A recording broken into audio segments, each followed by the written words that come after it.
Hey, what's going on, Twisters, and welcome, hockey fans. So tonight we're going to be hanging out during this great game, or what I anticipate to be a great game, between the Toronto Maple Leafs and the surprising Washington Capitals. Capitals coming in with a record of 10-4. Offensively, it's been a complete turnaround from where they were last year. They have the third best goal differential in the NHL currently, and they'll be going up against what I believe is an Auston Matthews-less Toronto Maple Leafs. They actually dropped in a shutout last night against the Senators. So on this back-to-back, they'll probably have a fire under their butt. So welcome here. If this is your first time, I'm Nick, and I've got my dog here, Cortana, and my co-host, really. And she'll be getting all of the treats after every goal. Come over here, kiddo. There she is. Yep. Good girl. So, yeah, feel free to say hi. Let us know who you're cheering on in this matchup, or even in tonight's NHL action, and stick around for more. We'll have some more live streams throughout the season, and we'll be live potentially for this whole game. That's usually what we do here, but yeah. What's up, Travis? Hello, Eagles. Yeah, thank you. This just might be the greatest subscriber gift I've ever received. Maybe the greatest subscriber gift ever in hockey YouTube, period. Aside from whatever Shannon's gotten from his viewers. But yeah, this is, of course, the Screaming Eagle Reverse Retro 1.0. And it's got my guy, TJ Oshie, a gift from two of our channel moderators, Dan and CJ. I could not believe it when I opened that up. Hey, what's up, Boston sports fan? How you doing? That's Bruin, is that you? And Orange Boy, hey, welcome back, man. Dean, good evening to you. Ethan, howdy. You want that one? Yeah, I know, right? Because trying to collect this is not easy. It's great, though, that the Capitals have brought back the Reverse 2.0, and this coming, of course, in the Capitals' 50th anniversary. Now, we talked about the original Washington Capitals. That was just a start to their existence in the NHL. I mean, granted, they're not the only team out there. Ottawa had a bad start. San Jose had a bad start. Atlanta, talking about the Thrashers. But the Caps, on their 50th anniversary, if anything, it's good that they're not actually wearing their original jerseys, because they don't want to be playing quite like that. You rebranded that. Oh, Chance, that's right. Chance, it's you. Okay. Brooklyn, hey, welcome back. Audio was cutting out for a moment there. Okay. I hope that doesn't remain an issue. And sometimes I notice that there are certain viewers that might experience audio issues. It might be like a latency thing or a server issue from the software I'm using, StreamYard. But thank you, though. And yeah, 16 months. Heck yeah. So Ethan, do you have a backup team in case the Islanders don't make any progress here? But yeah, I'm curious to see, of course, how Toronto bounces back after getting shut out by the Sens. I mean, Toronto is still second in their division, both in points and points percentage. And meanwhile, the Washington Capitals are second place by points percentage, tied with the Rangers in the Metropolitan Division, and just a little bit behind the Hurricanes. Hey, what's up, Derek? Good evening to you. Love the Screaming Eagle. Yeah, I wasn't a big fan of it originally, and I'm still not like the biggest fan of it in that shade of blue that the Wizards used to wear as well. But in these colors, I love it in the 2.0, black base with just how the bronze shimmers on that jersey. I do like that quite a bit too. On ESPN Plus, it says it's blacked out in your area. Well, Stream East is always a good destination if you are suffering from a blackout, which let's not get that confused with me on Saturday night last weekend. You're in New Jersey, though. Yeah, I mean, some of these blackout markets extend an unreasonable amount. I mean, for me last year, I live in North Idaho, which is only 2 hours away from the Canada border. And yet I couldn't watch Vegas games. I couldn't watch Colorado games. I'm not even neighboring Colorado. And now this year, I probably have Utah as a blackout market. The choppy audio. Oh, okay. The black is the best one they made. You know what? You might be right, Orange Boy. I mean, the Caps, not as big of a fan, of course, of like what they currently wear for home and away.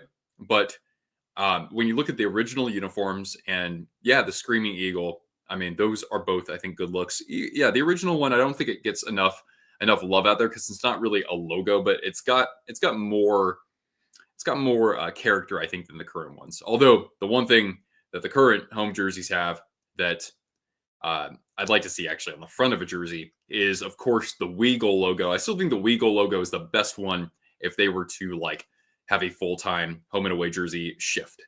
But anyway, cheers to all of you out there. And hopefully we get a great hockey game here. I do think the Leafs are going to be able to punch back from what happened last night, but still without Auston Matthews. I don't know. Washington is a tough team to face now. I mean, we look at a club that had a negative goal differential despite making the playoffs last year. And they're led by, I mean, what's great about them is that you don't have to count on one person individually to catalyze your offense or even two players. You've got Dylan Strome leading the way. He's got 22 points in just 14 games. That's incredibly impressive. So he could actually be, for the first time in his career, above a point per game. Alex Ovechkin has 10 goals and 8 assists. He looks a lot sharper versus where he was at this point this last year. Connor McMichael is one of the breakthrough players this season in the NHL.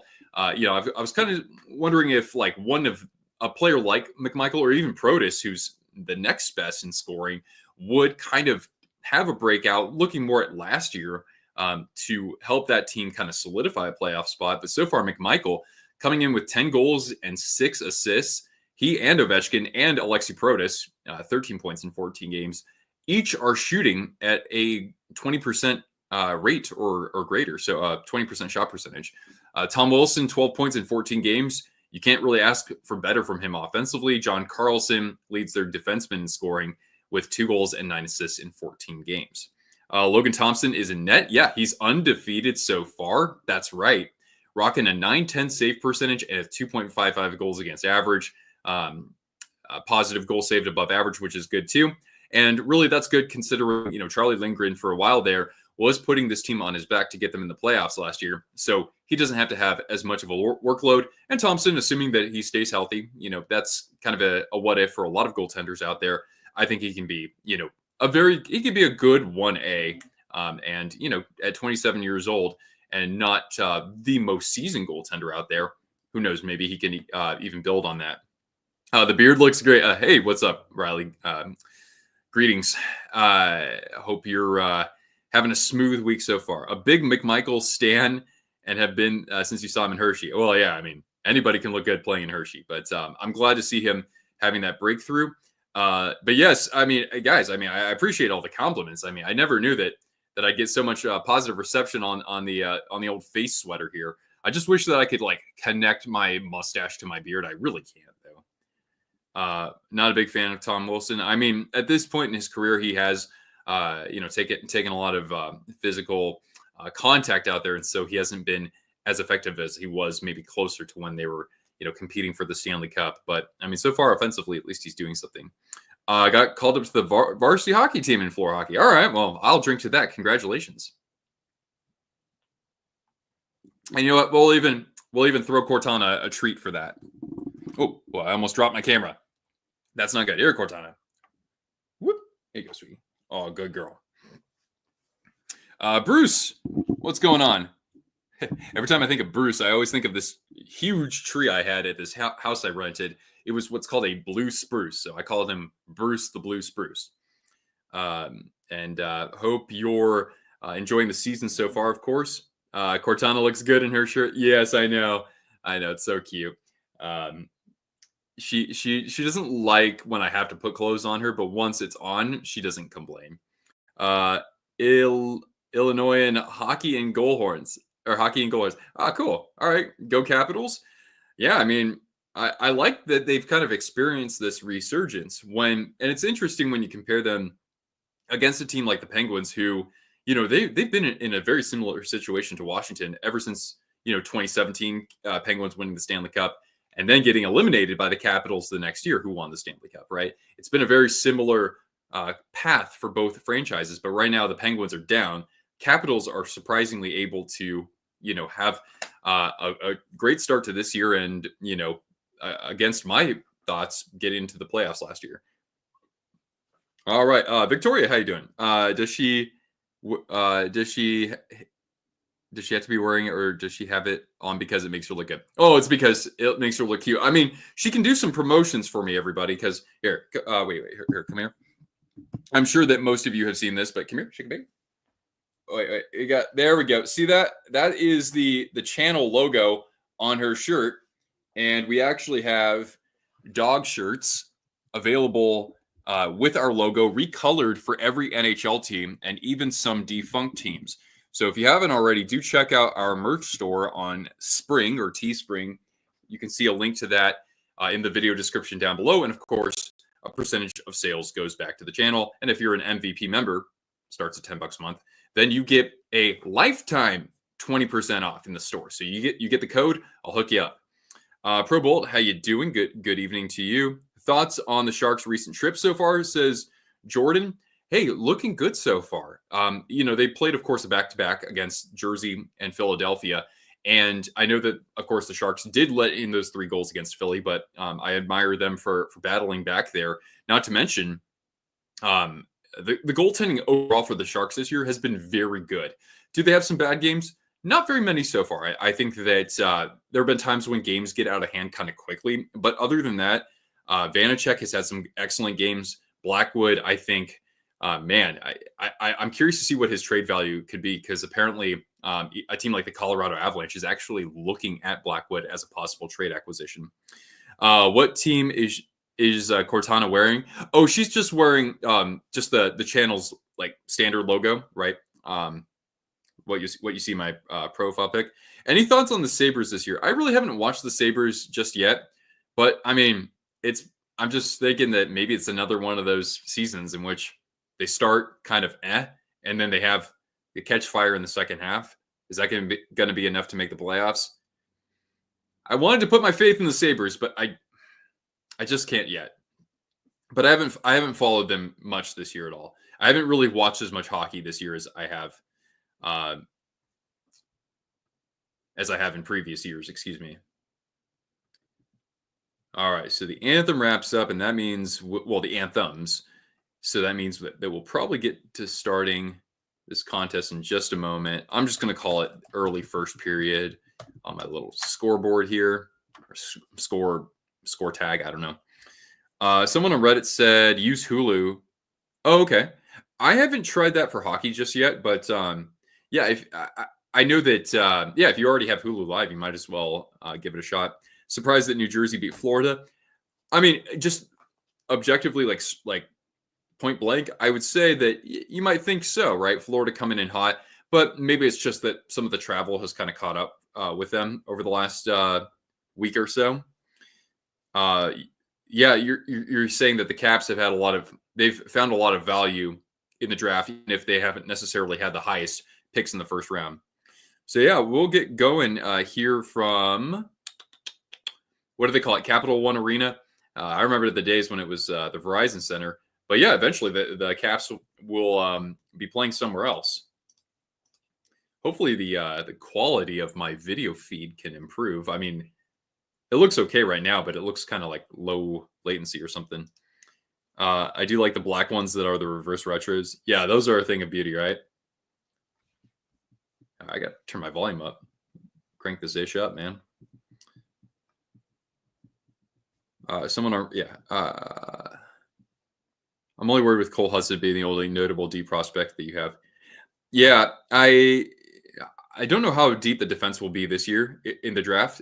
This past year, it was pretty deep. But I mean, I as a Sharks fan, I'm kind of thinking the same thing too. It's like we need one other. We have some good depth in our prospect pool at defense, but it's like we're still looking for that one, game breaker who has a right-handed shot. There's this exceptional status kid playing for the Everett Silvertips right now, and he's just on an absolute tear. I think he's only 16 years old, but he won't be eligible, of course, for another couple of years. Actually, he's only 15, I think. Do I have Sabres jerseys in my collection? Yeah, I have 3 of them. If you stick around, what I can do is I can show those off at first intermission. I don't have any behind me right here, but they are in my. If anybody hasn't seen this before, this is I like to call it my jersey closet. You can see the Sharks ones there, but kind of to the left of those, I have two more rows of various jerseys out there. Oh wait, no, I do have my goat head. I have just like a goat head replica starter right there. Ooh, and Thompson lost a handle on that one. And looks like the Caps will escape some danger here. All right. Landon Dupont. Yeah, that's right. Everett Silvertips. Yeah, Everett is just steamrolling just about everybody in the WHL so far. I'm excited because this Friday, not only do I get to see, of course, Kraken first round draft pick Berkeley Catton and the Spokane Chiefs, but they'll be hosting the Calgary Hitmen, who I don't know if he's the captain, but Carson Wetch was a third round pick from the San Jose Sharks. So I'm really excited to see one of our not top prospects, but somebody who you would think is projected to at least get a crack a couple years from now in the show. Put up the old tree. Oh, the Christmas tree. Yeah, because you guys already had your Thanksgiving over there. Would Sabres versus Sharks be a good finals matchup? I mean, if we're talking about like 2006, 2007, I mean, those are two teams that somehow didn't win a cup at that point. I think that the Sharks actually had they had some amazing years before we got into the 2010s, honestly. Give us time on the game clock. Yeah, I will. Yeah, I'll do that on the whistle here. Thank you, Scott. That's something I'm happy to do. But right now we're at I'm at 16:25. Hey, what's up, Nick? How you doing, man? Rooting for the Leafs tonight for 3 reasons. 1, Dangle needs a break. Never was an Ovechkin fan, and 3, never cheering for Washington teams temporarily. Well, at least so far you're not losing, so there you go. But Ovechkin, apparently, if you were to prorate his scoring so far, he's on pace for like 58 goals this year or something like that. I mean, like obviously, I can't say it's going to happen, but who knows? He might be able to make things really interesting with, of course. Oh, here we go off the turn. Oh, Tom Wilson. Oh man, that puck just skipped over his stick. Otherwise, that was going to be a high danger. 15 seconds ahead. Oh, well, hey, usually I'm at like 45 behind, man. Dream matchup 2011 Lightning versus Canucks. Yeah, I mean the Lightning that year, I think they lost Game 7 just 1-0. And that's crazy, like how you're talking about the end of St. Louis time there. Stamkos at the time was like a 50-plus goal scorer or a 50-plus goal threat. You had what, 2011? You had Ben Bishop in net? I can't remember. I don't know. Wait, was Ben Bishop there? Honestly, if it weren't for injuries for Bishop, and he did come into the league kind of late, kind of like Tim Thomas, actually. I mean, Ben Bishop to me is certainly a lock in my opinion for the Hall of Very Good. He was a multiple-time Vezina finalist. Greatest team in NHL history. What I mean, like looking back at that roster, look at all the legends on there. You know, young Bergeron, really young Brad Marchand. You had Zdeno Chara, the captain. You had Mark Recchi, you know, oldest player to score a goal in the Stanley Cup final. Tim Thomas, who again is, if it weren't for him breaking into the NHL late, he probably would make the Hall of Fame. Ben Bishop was a bull. Yeah.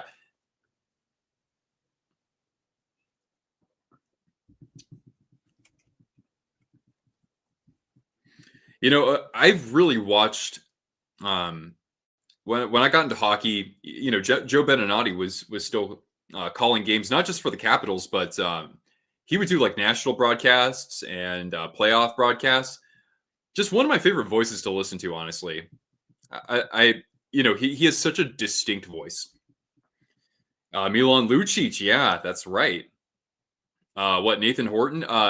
Was Blake Wheeler on the team too? Or I know Tyler Seguin was. That's right. Seguin was. I don't think Wheeler was at that time. You also celebrate American Thanksgiving. Oh, cool. By playing hooky. Oh, and watching the football games. Yeah. I had to read that right to make sure it said hooky and not hockey. But that's awesome, man. If you need any more tips for playing hooky, uh, I might be your guy for that. The Bruins might be one of the worst drafters ever. Well, yeah, what was that year 2015 when they had 3 first rounders and they just completely bombed or something? But we get to our first commercial break with 13:18 remaining on the Monument Sports Network. Your favorite player? Too bad he retired.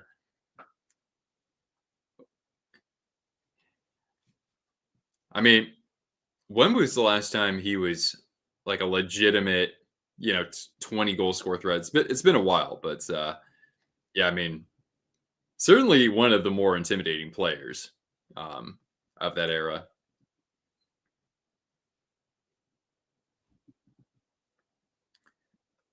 All right. Well, great comments so far, everybody.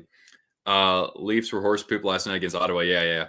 Happy hump day. Hey, Bill, how you doing, man? 2 streams a week. Well, I'll do like definitely. I'm trying to right now. I'm trying to stick to just a normal game stream a week, and then also doing like a members stream.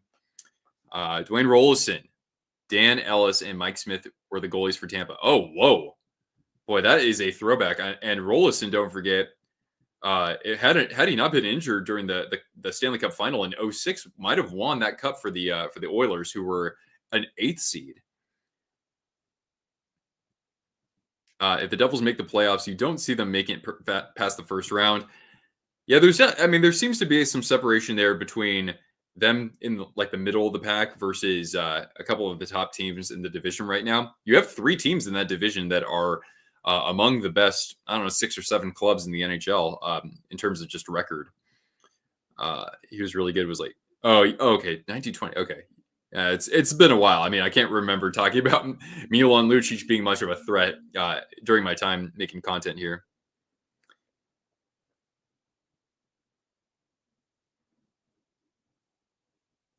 Oh, I got you there, Chance.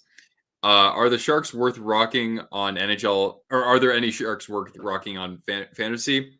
Do you have a chance to get Mikhail Granlund? Granlund's been just killing it this year. Zetterlund's been a little quiet the past couple of games, I think, but I like his game so far this season. Jack straight out of Thompson, he has been producing fairly well in the last couple of games. Jack Thompson's a defenseman. That's kind of like if you're in a deep league and are looking for some reaches there in the waivers, maybe him. Except Celebrini, yeah, and I think that it's going to be I think it's going to be great for Celebrini once he's still got to get in a little bit more of a rhythm, I think, from his injury, but yeah, every game he's doing something interesting out there for sure. Favorite AHL team? I mean, I follow the Barracuda a little bit, given being a Sharks fan. And the Cuda have been, they've had an actual good season so far, which is the first time in a while, it seems. But of course, that's because some of those prospects the Sharks have drafted the last few years are a part of that right now. And yeah, Yaroslav Askarov, who the Sharks traded for with Nashville over the offseason. So far, he looks really good. And I wouldn't be all that surprised if he finds a way to get some NHL games under his belt this season. Rochester Americans. Actually, one of my so I live in the North Idaho Panhandle, and actually one of my townies who I bump into at the dog park. That was his team growing up because he was from, he was from somewhere in New York State.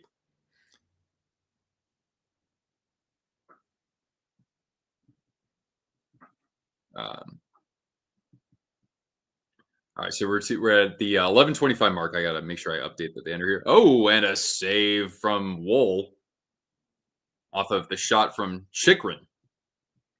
That's right. Washington had kind of a low key, interesting offseason getting Jacob Chikrin, Andrew Mangiapane. I don't know if he's done much of this year. Celebrating good for 3 goals and 1 assist. If he does that tomorrow night at Madison Square Garden, I'll have to buy you a Twisted Wrister hockey T-shirt, Bill. I'd be happy to make good on that. Capitals logo should be George Washington with a hockey stick, like biting it with his wooden teeth. I don't know if he even had wooden teeth or if that's just an urban myth, but that'd be pretty awesome. Tickets to a concert, uh, Jelly Roll. Oh, okay. I know who that is. I've never um, listened to him, but 200 Canadian. That's I mean tickets these days are just getting absurd. So I'll take your word for it, and that's cool, man. My first concert was actually a little festival. It was Warp Tour 2004 in San Francisco, and man, that was as a 16-year-old, that was such a fun experience.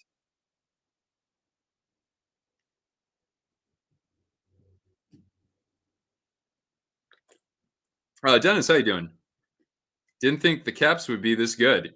I know, right? And I was mentioning this earlier, and I'll probably sound like a broken record for much of this stream, but the Caps are getting it done primarily by scoring goals, and last year they had such a hard time with that. And I mean, it's guys who weren't finding the net as much as you would have hoped for last year, even Ovechkin being a part of that.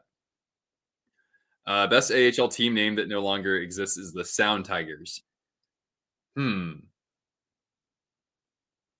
that no longer exists, huh? Oh yeah, that's right. I'm thinking of like the IHL back in the day, right? One of my favorites from minor league hockey back in the day was the Kentucky Thoroughblades. Yeah, yeah, I'll make good on that, Bill. Warped Tour 2003 in Kansas City was your first concert. Nice. Who were like the headliners? We had what? No Effects and Bad Religion and Flogging Molly. Rise Against was the first band I saw at that show because that was just before they really started to make some headway among mass audiences. But yeah,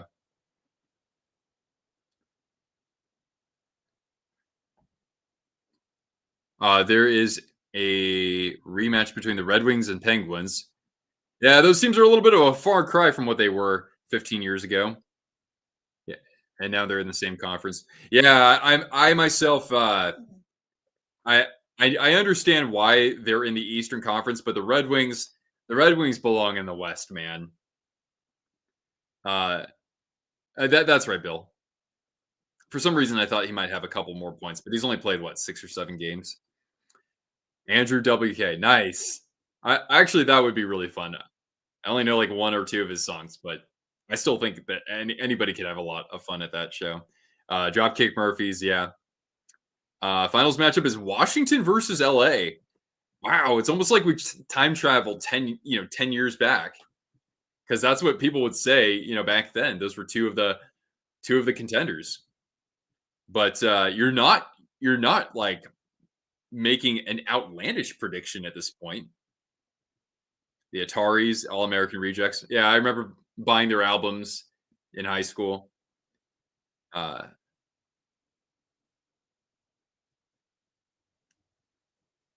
Red Wings belong in the West. Yeah, back in the good old days of Eiserman's captaincy and of course Lidstrom, prime Lidstrom, and they score. Is that Protus? Ferrari? Is he the one who tapped that in? Just got to tap it in. So the Capitals strike first here with 8:48 remaining.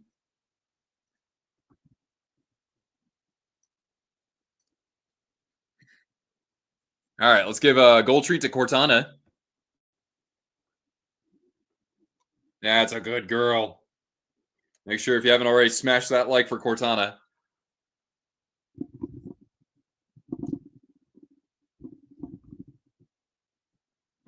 Does Utah have a chance at the playoffs?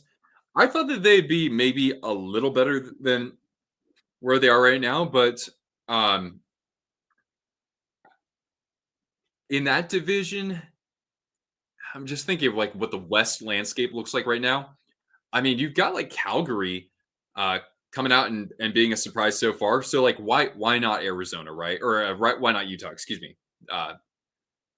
The thing is that it will probably have to be as a wild card. And you're contending with Colorado. I'm waiting for Nashville to get its crap together, but yeah. Yeah, we're down to now 8:25 here in the first period. The goal to Farivari. Utah Venom. I wouldn't be opposed to that. Thoughts on Sam Darnold? Not very popular in fantasy football. Not right now. Yeah, it's unfortunate that Darnold hasn't looked like he did the first 4 games.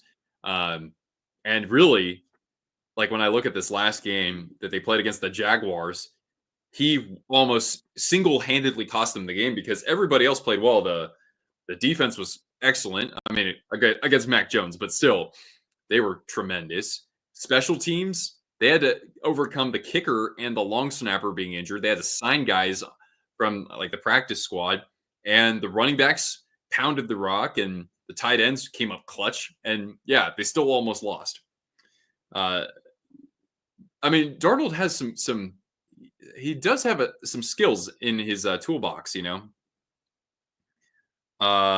for the Stanley Cup would be. Oh, and is that a? Oh my God, Thompson. No, actually, that trickles through. John Tavares ties it up.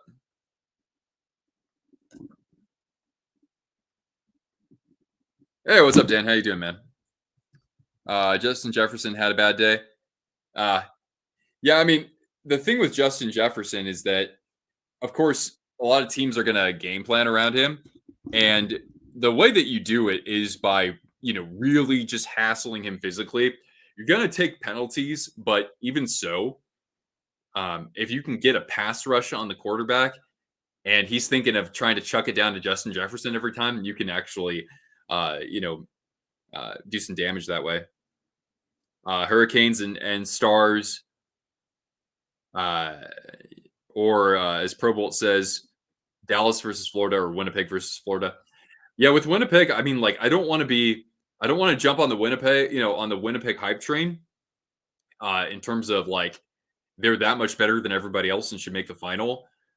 Um, I picked them to come out of the West at the start of the playoffs last year, and they fell flat. So like, it's hard for me to think that they're that much better to where they're going to do that. Um, Dallas and Florida, I think that's possible.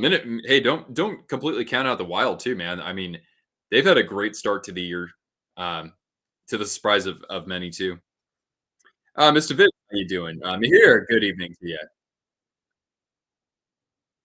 Down to 7 minutes in this here first period.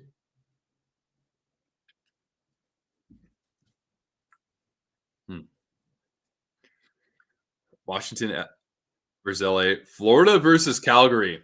That would be really interesting given their trade history from a couple years ago, or even a Florida Vegas. Oh, nice redirect there and swallowed up by Wool. I think the Canes could make a run. Carolina's kind of like they're kind of, as much as I like them, they're kind of like Winnipeg, but in the Eastern Conference. I mean, they do everything right in the regular season. They have, they let in the fewest goals against for the most part. And then the playoffs come around and their offense, despite possessing the puck for more than half the game, they get swallowed up. Like they can't get quality shots. They get goalied, Shesterkin this last year, and their power play and their special teams just into at large, but especially the power play always falls apart for them in the playoffs. But they look great so far this year, and this was a team that a lot of people thought was going to kind of underwhelm this year, given what they lost in the offseason. We go to a commercial break, by the way. Yeah, I of course love to see Carolina make it this year if possible, especially in the last year, the final year of Brent Burns' career, potential Hall of Fame career. Vegas will come back this year. The big boat guys. I don't know what that means, but yeah, I mean they're still on top in their division. They and kind of like I said about Washington, Vegas's offense has surprised me this year. Jack Eichel's performance, I expected that, but Hurdle's been contributing. Stone is among the league leaders in points. Barbashev, still one of the most underappreciated players, I think, in the NHL. And yeah, so they've been able to actually lead with their offense more than I expected. Does Fanatics have a monopoly on the merchandising industry? Well, yeah, because don't forget they also have acquired several other companies, right? Like Mitchell and Ness, or isn't Lids a Fanatics company? There are several other smaller ones as well. So the answer in simple terms is yeah, they do have a monopoly. There are some great like custom apparel or like boutique shops that make licensed NHL apparel. There's bench clearers, which I absolutely love. If anybody who works at bench clearers, or if anybody here in the stream works for bench clearers or has a connection there, let me know. I am actually looking for work right now, and bench clearers that has actually put one of my unboxings on their website in the past. So I'd love a chance to work for them. I just don't know if they're hiring for something like that. Um, the Knights are the most successful team of the modern generation. I mean, you can't ask for anything more through their first 7 years. I think that they're you could argue that in the first decade of an expansion franchise, they might be the most successful in yeah, you're saying like modern generation or even since the turn of the century. Uh, you did about the Hartford Whalers. Sure, man, go for it. I'd like to hear that. I know it. I don't know if Colorado can win another cup with McKinnon since they have stuck with Georgiev, who isn't good. Yeah, so I heard from my friend told me that via Elliot Friedman, one of the goaltenders that the Avalanche are targeting as a possible trade acquisition is Mackenzie Blackwood, who this year I know the Sharks are, of course, at the bottom of their division, but that's not because of Mackenzie Blackwood. He and Mikhail Granlund have basically been the team's MVPs. He's been terrific. Fuentes says, "Is there a way I can learn about the players and stats? You're a total rookie." Okay. Um, well, have you checked out like the NHL statistics or anything like that? Like the statistics page? San Jose Sharks are the next team to relocate. I know it looks like that, but there have I know that ticket interest has gone up recently. I think that a big factor here, besides that, has to be the development of downtown San Jose, um, because they talked about like a train station over there. Um, Google had been building a campus, and I think they got put on hold. I don't know if they've re-upped that recently or restarted that. Learned about the NHL from the games. Oh, okay, okay. Ah, boy. Well, I think YouTube is a great resource for learning about the NHL. Of course, you have so many commentators out there or content creators. People like myself who are just kind of doing this, out of just being a big hockey fan, right? The hockey psychology, the hockey guy, gravite. There are many, many more that people can recommend in the comments below here. But yeah, I mean, it's hockey. You talk about goals and assists. Even if I pass it to Cortana and Cortana passes it to my next door neighbor and my next door neighbor scores the goal, well, the next door neighbor gets credited for a goal. So that's 1 point. Cortana gets credited for an assist. That's 1 point. And I get credited also for an assist. That's 1 point. So you can actually pass it to somebody who passes it to somebody else and still get a point in the statistics, which is pretty great. But if you have any like specific questions or something that we can clarify for you, yeah, then ask away. There are plenty of us out here who are happy to we want to convert people into hockey fans. That's what we're about. The Civic Center caved in at 4:19 in the morning after a close loss in the playoffs. Oh, that's right. It wasn't a Whalers game though, right? This was some other hockey team that was playing at the Hartford Civic Center, and the Whalers were playing at that time in Springfield, Massachusetts, or they had to play there because of that, right? Xander, what's up, man? I know about the rules and the teams. Okay, well that's good. Knowing the rules is very very essential. Hello, Xander. Good job. Congrats on getting the Barkley Goodrow used stick. That's pretty awesome. Uh, what position do you play in hockey? Last time I checked, I think it's goalie, right? Went to the Sharks at Devils and Sharks Flyers over the weekend. That's so cool, man. That you can, out there on the East Coast, I'm a West Coast guy, but on the East Coast, you can double dip a lot more easily. All I know is Rangers are good, Sharks are terrible, pretty much. But we can kind of give projections about where we think teams will be in a few years, right? And the Sharks, there's some promise that they could not suck in about 4 years' time, 3 years' time. Goalie, yeah, okay, I thought so. Um, yeah, but uh, ooh, we're down to 5 minutes here in this period. By the way, Washington leads in shots by a margin of 8-5. You want to go to the KeyBank Center to see the Buffalo Sabres? Yeah, has anybody here ever been to see a Sabres game? I've never been to Buffalo or like New York State outside of just going to Manhattan. Flyers fans were not very nice to you guys, huh? I didn't expect anything. That surprises me. Coming, Philadelphia sports fans. They're some of the most amicable fans around, aren't they? Uh, hmm. I mean, of course, if I ever went to a Sabres game, I would have to go during football season so I could double dip and go to a Bills game. Speaking of which, they play the Chiefs this weekend, right?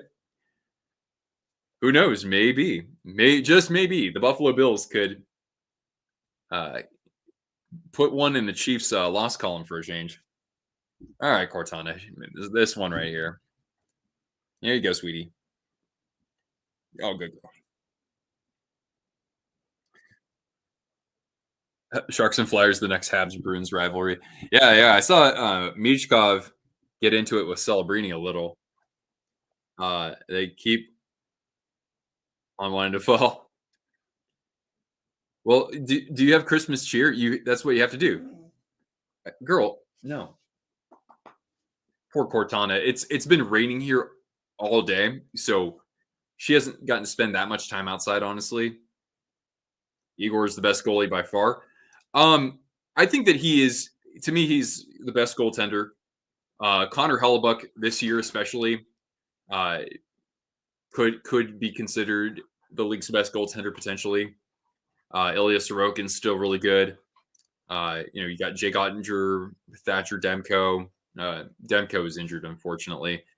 Who else am I missing, guys? Jeremy Swayman, I didn't really think of him first. What channels would let you get into the teams and players? Yeah,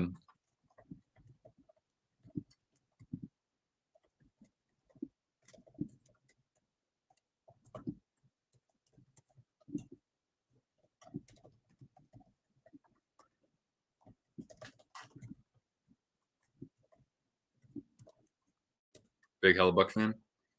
Don't count out. Oh yeah, Vasquez had a pretty good start to the season, right? Yeah, I've been a little too hard on Basti over the last couple of years because I know he had that injury. But yeah, so far Vasilevsky, yeah, his season looks pretty solid so far too.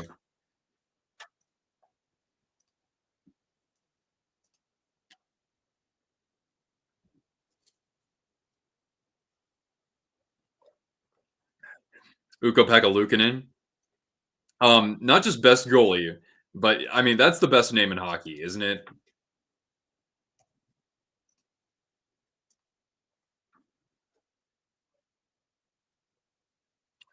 All right, Capitals have doubled up in shots, 10-5, and they'll take this face off in the Toronto zone with just 2 minutes left in the period.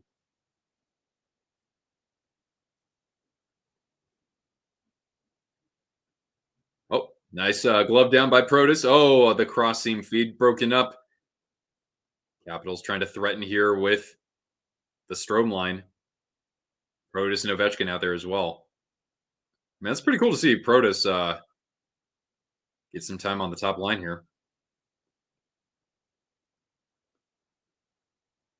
The Capitals logo on my shoulder should be the primary. The Capitol building? I think it's a solid logo. And Strome scores. I like the second effort.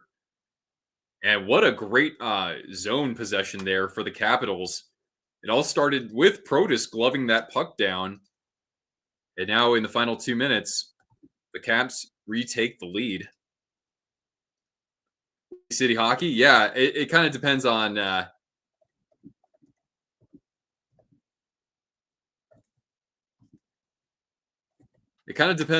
what I mean, because for Fuentes here, so you'll find that there are individual channels dedicated to certain teams. So like Windy City Hockey is Blackhawks, right? And then you've got another good one is my friend Jaws, who covers flying fluffy hockey for the Florida Panthers. And don't forget another big friend of the channel, and that is Clay Emo for the Canucks. Strom has been awesome. Yeah, that's his 23rd point of the year, I think, unless he got a point on the first goal. Cortana didn't get her goal treat, by the way, so let's make sure she gets one. Here you go, sweetie. That's a good girl. Oh, you're such a good girl. Urinating Tree. Yeah, actually, you're right. And Tree, I am surprised at his depth of knowledge in the NHL, considering, I mean, that guy probably never sleeps, man.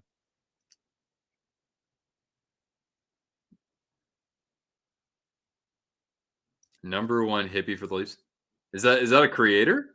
I mean, of course, I know Dangle. Andrew Pillock back in the day used to be covering Toronto Maple Leafs.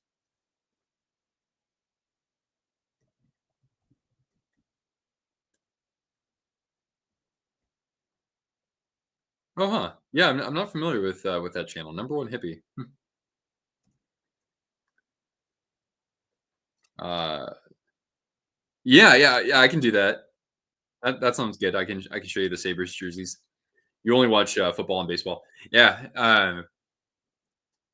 I now um I oh yeah. By the way, I said it was the middle of the period. It's the end of the period. Basically, we have like one more face off to go here. My bad. Yeah, I'll show you the Sabres jerseys. But yeah, what I was saying was that with sports, I would gravitate to one sport for several years and follow some on the side, some other leagues. But then, for me, it's been hockey recently, but I really don't follow much more than like some NFL. And even that, I had to like re-enter my NFL fandom. You hate the Dodgers too? Yeah, you and me, bro. You and me both. I'm a Giants fan. All right, here we go. I'll get my Buffalo Sabres jerseys in just a moment here. All right. Actually, what we'll do is I'll go to this. There we go.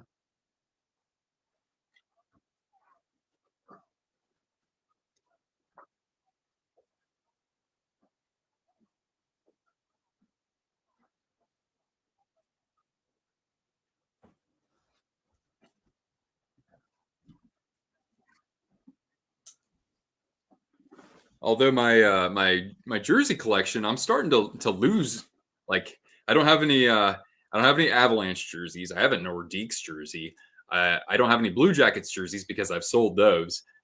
Pretty soon I'll be without a Lightning jersey too. Or I mean, assuming that I can sell it to one of my viewers in Czechia. But yeah, we're rocking, of course, the goat head here. This is just a replica, but it's kind of cool. I actually found somebody in Japan, I think, an American who was teaching over there. And so this is just a replica. It's a starter. You got the B on the shoulders, and yeah, this is pretty worn, but it still looks fine on me. And it's funny because I never really liked Buffalo's goat head era or their original era when I was a kid. And yet I liked the Slug when that came out in the days of Thomas Vanek and Jason Pominville and Ryan Miller. But now that this is back in the NHL, the Sabres did a fantastic job with it. And yeah, this is just a great, somewhat iconic look too. One of the most unexpected rebrands, and yet one of the best rebrands. However, what the Sabres did, reverting back to the royal blue and gold, I think that that was a fantastic decision. I think it looks really good right now, and of course, that's based off kind of the base look that they had in the 1970s, all the way up until 1996. You know, some small modifications here and there, but yeah, just what is this CCM Team Classics? Just a replica here. It's got again the charging bison on the shoulders. It's got the three stripes on the arm, three stripes on the waist, symmetrical looking. Not trying to overdo it by any means, but it looks even better now in Adidas. I think they added some white detailing that at first I didn't really care for, but actually I kind of like how it looks. It fills things out just a little bit more, makes it a little bit more. I don't know, it pops a little bit more. But that's right. Hey, how you doing, Away fan? And then we've got, of course, the white version of this, and this is in Adidas. So, now that we're in the Fanatics era, there really hasn't been a change in the jersey design intentionally. And I think this is what in the Buffalo state flag or city flag. And you can see better detailing. And this is even before the prime green line of Adidas jerseys. There's still some good detailing in this logo. And I got this customized. Even though this some people call this a faux pas, I do understand. But as long as he wore this look, that's all I care about. Even if it wasn't during Adidas, and that's the Dominator, Dominik Hasek. I mean, to many fans out there, Sabres and otherwise, he is the most thrilling goaltender. Some think he's the best goaltender to ever play, or makes a case for the best goaltender of the era. And this is this is using customization like hand sewing on here. And yeah, the three stripes on the arm, three stripes at the base. But I didn't even notice this at first, that the waist goes yellow, blue, yellow, or gold, yellow, gold, or gold, blue, gold. And on the sleeves, it's blue, gold, blue. But that doesn't bother me for whatever reason. And this one is terrific. Fully tricked out and everything. If I don't have my jerseys, then what will I wear when I stream those teams' games? Yeah, I'm not entirely sure. I don't have anything Columbus. I used to have a T-shirt, but it got kind of ripped. If it's Colorado, I wear my Nordiques jersey. But yeah, going forward, I mean, I know I have like if I sell my Lightning jersey, then I'll wear my Tampa. I have a Lightning hat that I can wear. That jersey is a Buffalo about to be chopped by scissors. I've said the same thing too. I think I might have even said that in my logo rankings. And who is here? Nick, how you doing, man? Good evening, and let me know what you think of Connor Bedard so far. Just wear a CCM shirt or Bauer. Yeah, yeah, I'm gonna have to go with something like that, honestly. Because yeah, the hat that I usually wear, I got a super glue, the little dot on the top of my cap, but yeah, it's a CCM one. Uh, okay, yeah. So this is a good question from Elizabeth. You have ESPN Plus and Sling. It's driving you crazy. Yeah. Now the thing that I like is when you go on NHL.com at the top, the ticker at the top, it will show you every game. And I think on ESPN.com, it might show you like where to watch the game. So you can go on game day, you can just go to NHL.com, or you can go to Sling, or excuse me, or ESPN, and you can see if it's going to be like on NHL Network, then to watch it on Sling. If it's on ESPN, just the channel ESPN, you can watch it either through Sling if you have Sling Orange, right? Or you can watch it on on the ESPN Plus on your browser, or ESPN Plus the app. But yeah, I understand that it's confusing. Not to mention that there are blackout markets now, uh, and so that's why I use Stream East. Anytime I know that the game is going to be blacked out, I just open my browser, I go to Stream East, and usually I can find a feed for that team that I want to watch that's in a blackout market. And yeah, Stream East, you're guilty of this. Oh yeah, I mean, look, it's these media companies and the sports leagues that they're part of. They haven't figured it out yet. That people don't want to pay People don't want to pay like $150 a month just to be able to watch any game in that league. You know, because like for NFL, I'll watch the game at a sports bar.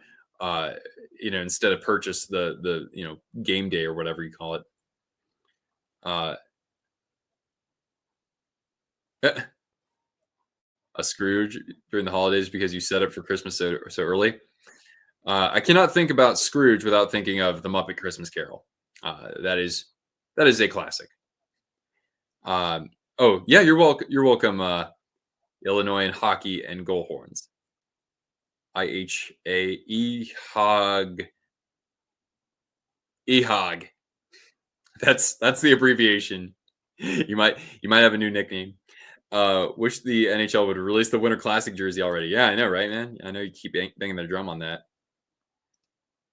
Yeah, that's correct, Elizabeth. Stream East. Lacking on games is ridiculous. Yeah, I know, right? That's entirely correct. Polar Express, the best Christmas movie. Yeah, I remember that being. The animation at the time was pretty cutting edge. Um, yeah, I don't know. I think it might be a little bit too early for me to make you think about what the best Christmas movie is. We got to get through Thanksgiving, at least in the states. Die Hard is the best Christmas movie. Yeah, there's always someone who's going to say that. I'm let's not forget one that sometimes gets a little bit lost in the shuffle there, and that is none other than Jingle All the Way, right? Here, Cortana, goof. You got I love Bad Santa, and of course, either home, take your pick between Home Alone 1 or 2.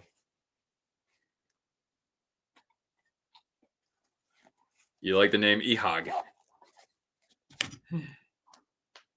Arnold goes so hard in that one when he's in the ball pit and like the parents are looking at him like trying to steal something from the kids and he's like, I'm not the perfect. Home Alone 2. Yeah, for me it was Home Alone 2 because I don't really remember when the first one came out. I don't think I went to a movie theater to watch that. I know I did for the second one though. Do I have a pennant for each team? I don't. I never like really thought about collecting pennants. But do I even have a Sharks pennant? I don't even know if I do. I might have thrown that away. Um, or it might be somewhere buried. But the Red Wings and the Wild were a gift from Dan. Dan's from Michigan, so he's a Red Wings fan. I got the Penguins one on the Fanatics site, I think, because I just love that branding for the Penguins. Not to mention one of our moderators is a big Penguins fan. And then I strangely got one for the Winnipeg Jets because I didn't really have much Winnipeg Jets stuff. So I figured, why not get one of those? But I wouldn't be opposed to getting pennants. I wouldn't be opposed to getting more of those. Uh, oh God, that's right. Yeah, I forgot about that away fan. Um, Dan the man. Yeah, yeah. Red Wing. Dan the Red Wings fan. Rudolph the Red-Nosed Reindeer. They made in the '60s.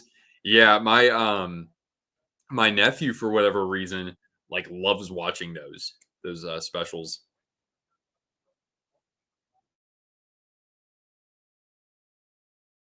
And I mean, how has it taken me this long to mention something that you guys probably already know? But the Great Dane, Stanley Cup winning goal scorer Lars Eller has returned to the Capitals in a trade made yesterday with the rival Penguins. So welcome back, Lars. Charlie Brown Christmas, very nice. Uh, I wish you could have gone to a game in Joe Louis. That is a cathedral that is no longer around, unfortunately. But I heard good things about the big pizza box. Um, hopefully, I get a chance to check that out at some point. Joe is magic; you miss it every day. Yeah, the farewell to the Joe. That's certainly an iconic moment, and the retiring, of course, of Gordie Howe's number among many others.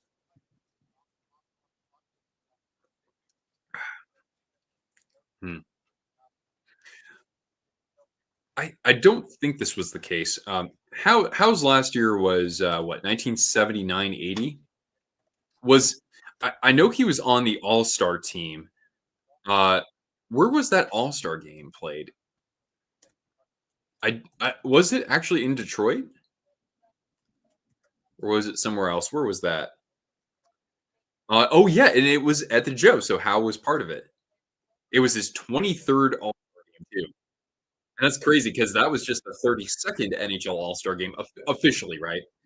The All Star game was kind of like spawned out of the Ace Bailey fundraiser um, many decades ago. First game at the Joe, played the Leafs back in '02 during the regular season. It was tremendous. A 10-minute standing ovation. Oh yeah, I would think nothing less.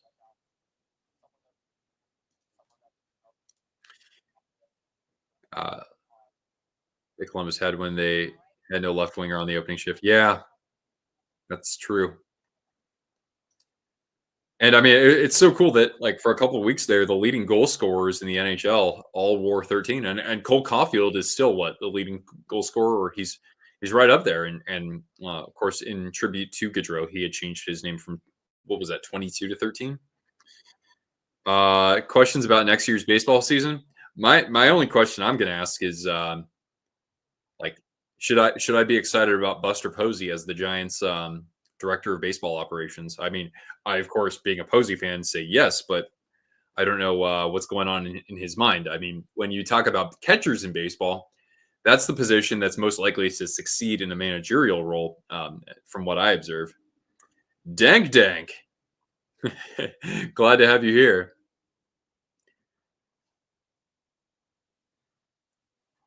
I should. All right. Yeah. I mean, after the 2014 World Series, the Giants have had like two good seasons, and otherwise they've been just a complete non-factor. Despite they've had some seasons where they do stack up in the payroll rankings, but it's like it's the drafting and developing hasn't been all that good. It's been better this past year, but anyway, from the 408, right on, man, right on. I lived what was that like 7 years give or take in the 408, and then wait. But in I was always in Santa Clara County though. I was just in Mountain View for my last 7 years in that area because that's 650. Toria, good evening to you. Uh, you want to get a Celtics jersey? You should get a like a throwback with like Paul Pierce or something. Imagine the Sharks back in the lottery. Um, I can't imagine them not being a part of that, of course, but the thing is that it's not going to be as big of an impact as this last year, obviously. But part of that reason is because that position that I think we need to address the most in the prospect pool, a right shot defenseman, there really isn't anybody at the top of the prospect rankings right now. So I have a hot take on the Sharks that if they get the first overall pick, I think the Sharks should actually consider trading down to acquire an additional first round pick and just have have like 3 first round draft picks and just get quality talent. I get a Sabres jersey for Christmas. It's got to be the goat head. I would hope so. Uh, all right. Have a good evening, Riley. Larry Bird, Larry Legend. To quote Brian Wilson, Giants pitching great Brian Wilson, Bird laid it up like a real man. Yeah. All right. So, of course, we're in first intermission right now. So things are, just progressing kind of slowly. But we'll be hanging around for, I believe, the entirety of this contest. And it's a good one so far with the Capitals, picking up where they've left off, scoring goals. Oh, whoa! Did the YouTube? Whoa! Did you? Yeah. Whoa! That's interesting. The UI changed a little bit in Creator Studio.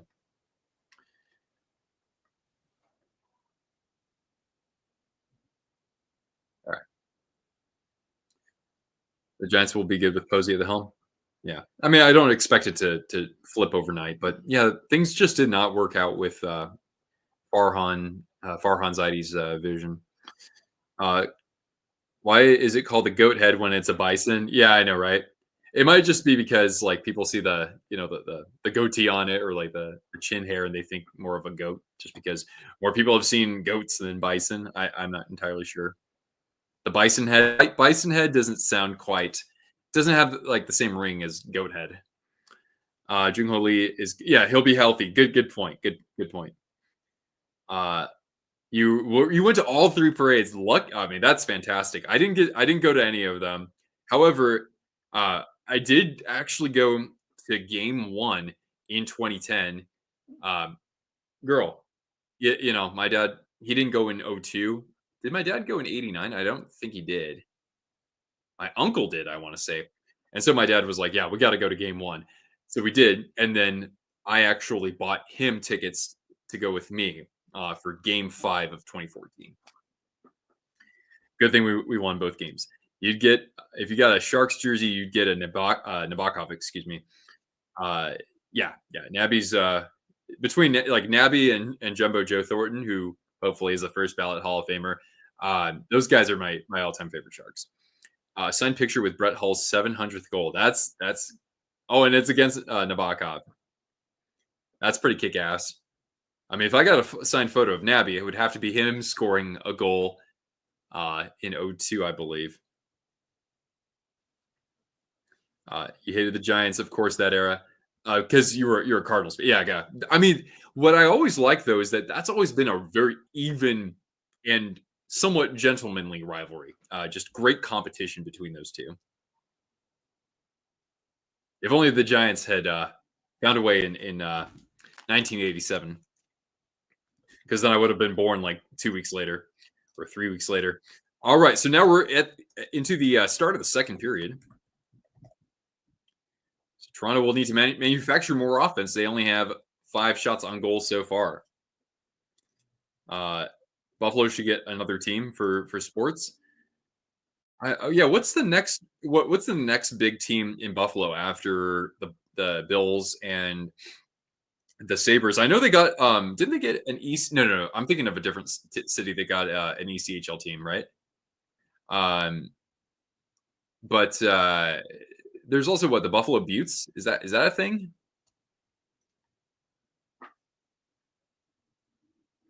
Uh, is a heated rivalry, but also deep respect. Yes, deep respect. Oh, yeah, looks like the Capitals forechecking. Oh wait, that's right. They only switched sides, Nick.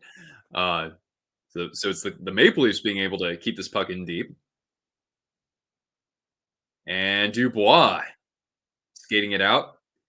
How is Dubois doing in terms of the high level stats here? Pierre Luc Dubois, for anybody's curiosity, yeah, okay, he's got a goal and 7 assists in 14 games. Um, that's not horrible. I mean, when everybody else is contributing, it doesn't look like anywhere near an eyesore.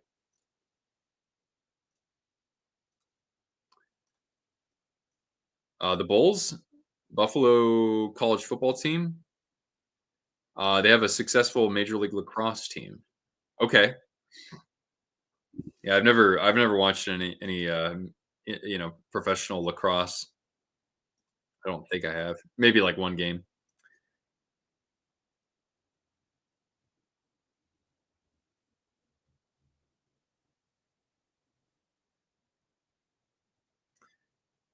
Kane. Oh wow, that's 2 quick goals, huh?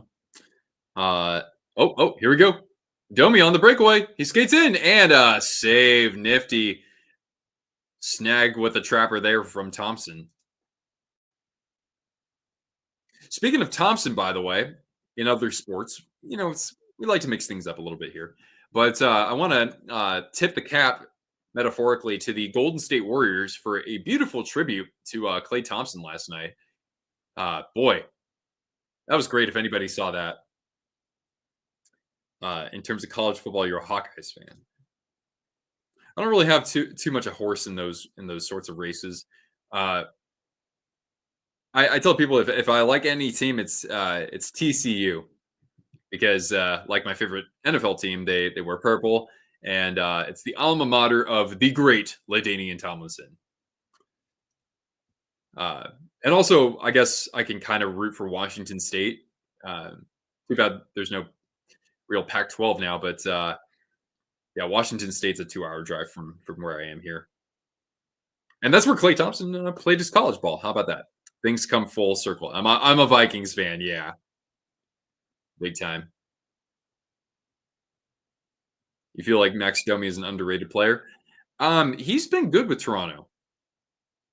It's just crazy to see. He kind of like Anthony Duclair. It seems like they're on a new team every year, and we're gonna get a penalty as there's a big scrum in the corner.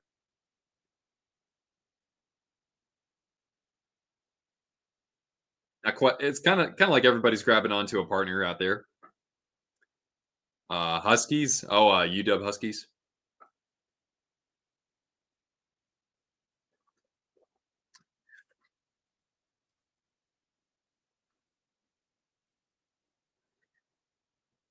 Yeah. So, are we gonna get offsetting penalties? Are we gonna get a 4-on-3? God forbid. Uh, does it snow in the summer? I swear, one time I went to Minnesota in August and there was snow on the ground. That's interesting. I mean, I've been to Montana in June, and it snows. It's in the high elevations. It could be a boarding penalty. I've been to Lake Tahoe in June and it snowed. Ooh, yeah, Dowd went pretty awkwardly into the corner there. So it's a Capitals power play. How is the Capitals power play this season so far? I think they've been. I want to say they've been significantly better at even strength, but I might be blowing smoke here. Capitals power play comes in. Capitals power play is tied for the second worst in the NHL. So it's really been about their even strength scoring. Where is Tahoe? Tahoe's in northern Nevada and northern California. It straddles the two states. So the city that's right next to it is Reno. Eh,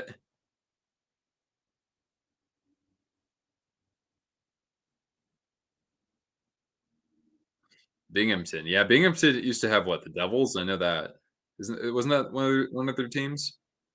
Or Senators, right? All right, so here is Strome at the top of the circle. Carlson at the point, looking at Ovechkin for a potential one timer. He'll send it cross ice to Strome at the dot. Backhander for Ovechkin. He shoots, or a little shot or a tip play they were looking for in front. It gets broken up. Yeah, I feel for Oakland too. Really, I mean, like, there's going to be a time when I drive, like when I go back to California to like visit family, because we do drive up that way to see family north of the Bay, and I'm going to drive by the Coliseum and Oracle Arena, and it's just going to be a ghost town. It's nuts to think that there's no longer a team out there. A shot and saved by Wool as play goes on. 30 seconds left in the power play. Strom, a seam pass for Ovi. He fields it off the board. And now he'll distribute it to the half wall. Good defensive support there from the Leafs PK. And they can dump it down as this power play comes to a close.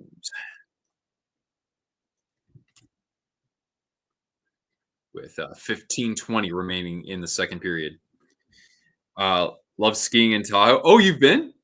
Yeah, that's of course where I learned how to snowboard. For anybody who's been over there, Kirkwood's kind of my favorite, given that it's a little bit less central than some of the other resorts, and the quality of the snow there I always find is kind of the best. Uh, Also a fan of Sierra Tahoe. Very very cost effective. But yeah, I miss Tahoe. But where I live now, it's kind of similar to Tahoe actually. It's a little bit bigger, but climate wise, it's actually pretty similar. And yeah, there's obviously beautiful scenery not very far away. Hey, how you doing, kiddo? What's the best game for tomorrow? I haven't looked at the games tomorrow. All I know is my Sharks play the Rangers, but tomorrow's games we've got. Let's see here. We've got Philly, Ottawa, Winnipeg, Tampa Bay. Kind of intriguing. Florida versus New Jersey. That's a rematch of yesterday's game, and Chikrin's going to take a slashing, so the Leafs are going to go on the power play. Um, we've got what else is going on? So yeah, Panthers, Devils could be intriguing. Stars, Bruins, maybe. Yeah, those are some of the good games to look forward to tomorrow. But you've got a lot to choose from. I'd say probably Winnipeg, Tampa Bay. Why do I think was Tampa the only team to beat Winnipeg so far? I don't know. I might be getting crossed up here. So yeah, we've got ourselves a Maple Leafs power play. Granted, I wouldn't think it'd be as lethal without Auston Matthews out there. Oh, Toronto beat Winnipeg. That's right. That's right. Thank you for the clarification. Who do the Sabres play next? Tomorrow they're taking on the Blues. And the Capitals control the face-off from behind the net. There's Carlson as he'll lift it all the way down, where Joseph Woll will touch it over to Morgan Riley. Pasternak. Oh yeah, Pasta is amazing.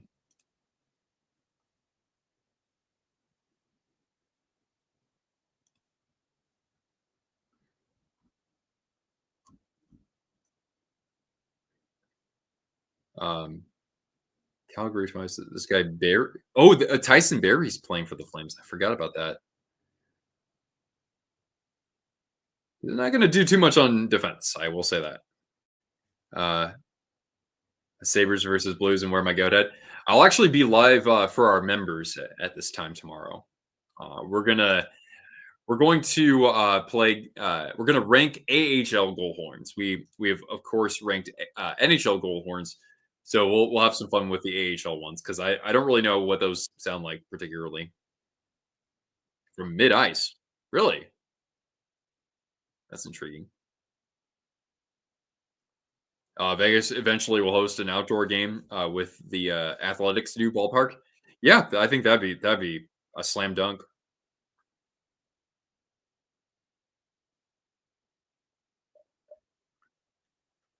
All right, 111 to go in this man advantage for the Leafs.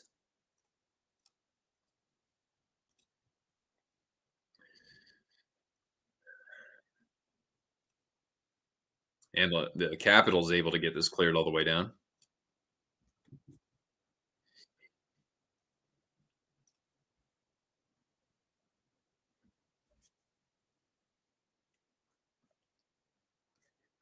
The Leafs cycle this out toward the point. Here's Domi drawing two defenders behind the net. Nice play by Trevor Van Riemsdyk, who the Capitals had lost in the expansion draft 7 years ago to the Knights. Is that?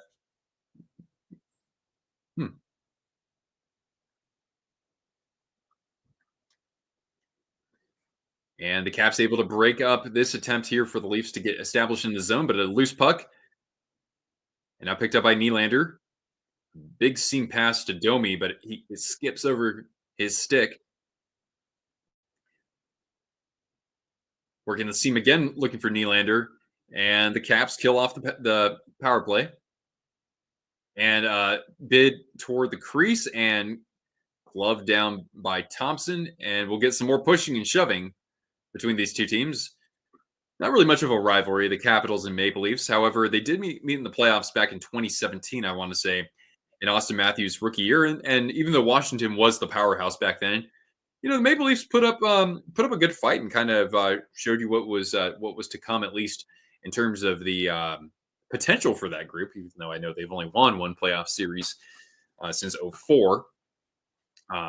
They also met the next year in the Stadium Series at the Naval Academy in Annapolis, and that Toronto jersey I do like quite a bit. I do have one with Patrick Marleau on it.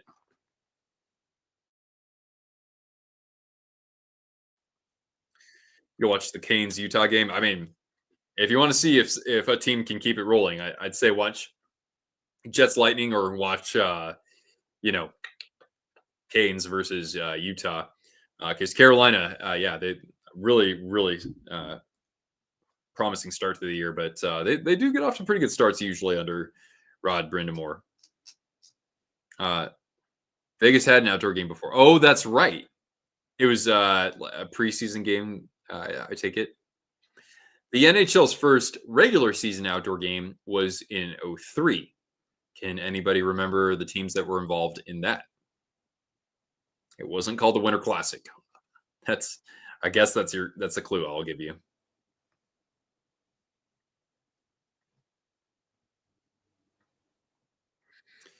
How's Utah going? Eh, maybe not quite what I was hoping for. I thought they would, you know, score maybe a little bit more, or chalk up another win or two. But still pretty early on. They're basically hovering around 500, right?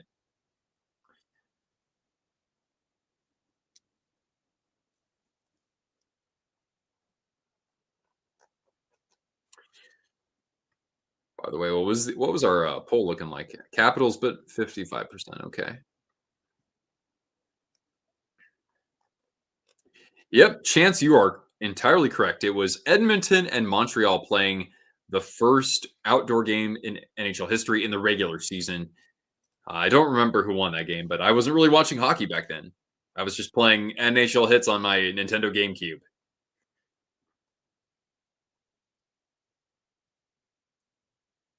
All right. Leafs trying to hold the zone. And now Dowd. Nick Dowd's had a pretty good career over there. Oh, and a loose puck that goes just wide of the crease. A blocked shot. Dumped in by Toronto. And now here's David Kampf trying to wrap it around and hand it off. And we're going to get a high touch here. So this will come out of the Washington zone. Thank you, Ehag. Ehag. Sounds like James Ehag, guitarist for Smashing Pumpkins. Canadians won that game. Okay. I don't think either team really went too far that year. In the 02-03 season, that would have been Devils in their final Stanley Cup championship of that era, in that thrilling 7 games against the Mighty Ducks of Anaheim. Is McDavid getting a cup this year? Oilers, kind of like last year, not a very good start to the year. I just can't put my faith in Edmonton. I know they were just one game away, but I just like the composition of a couple other teams in the Western Conference better than them. And yet, here I was picking what did I pick Dallas to beat Edmonton in the conference final? I can't remember what I did for that, but the Oilers were clearly the better team in that series. Oilers shut out Habs 3-0. Yeah, that's the worst thing. If you go to see your team in an outdoor game and they don't score goals, that is not a fun time.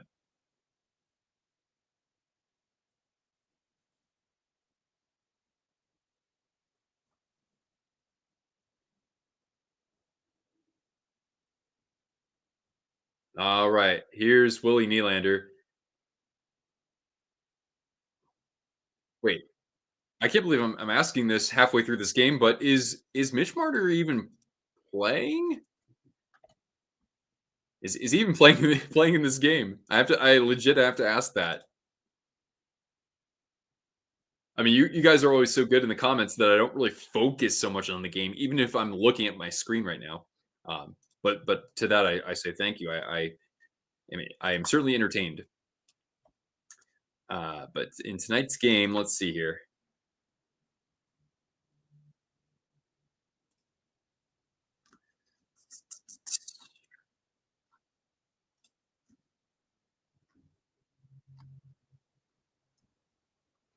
Oh, so yeah, Marner's out there.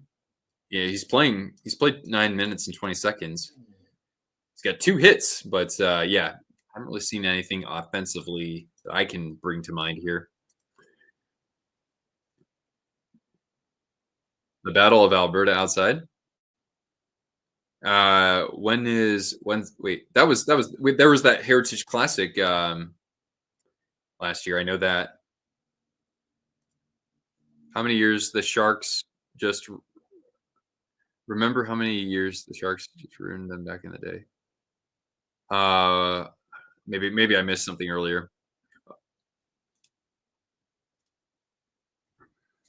All right,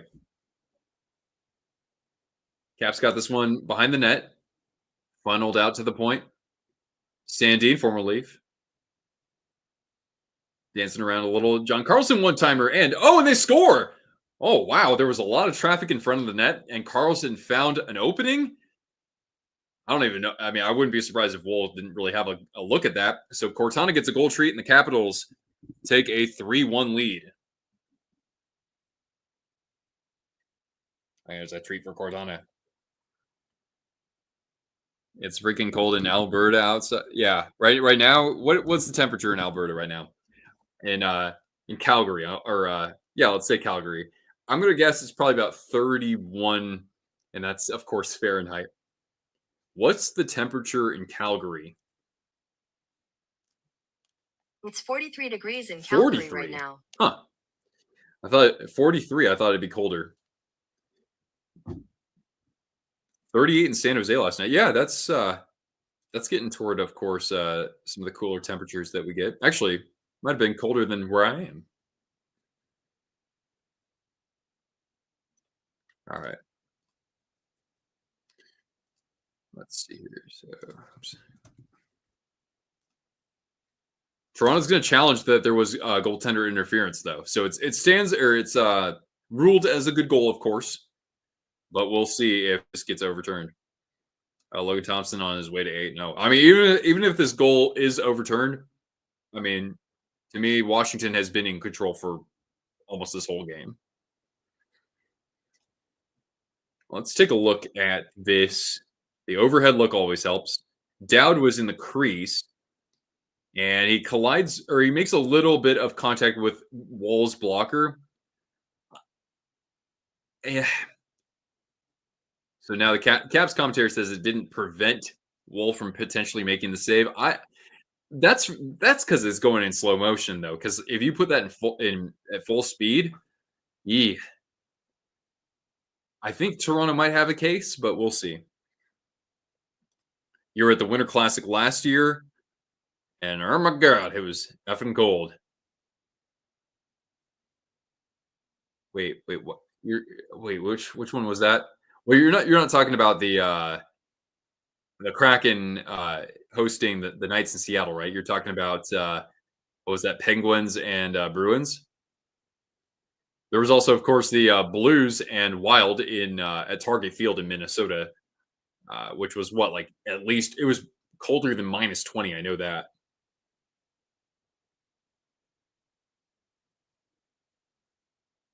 Yeah, like your long johns should be wearing long johns, you know.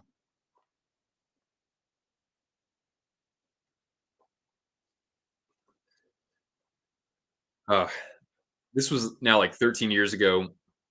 The Spokane Chiefs had an outdoor game. It was the first in league history. I hope they have a chance to do something like that again, because I would love to go now that I live in this area.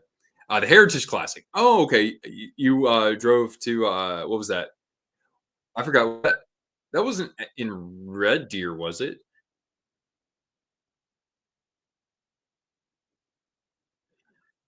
All right. The goal has been overturned. They're saying it's goaltender interference. And it wasn't much contact, but again, it happened just a hair of a second before that shot goes by Wool. So I think that's I have no beef with that call. That seems right to me. It was in Edmonton. Okay. I watched that game from a sports bar called Stanley's. It's intentionally a hockey bar.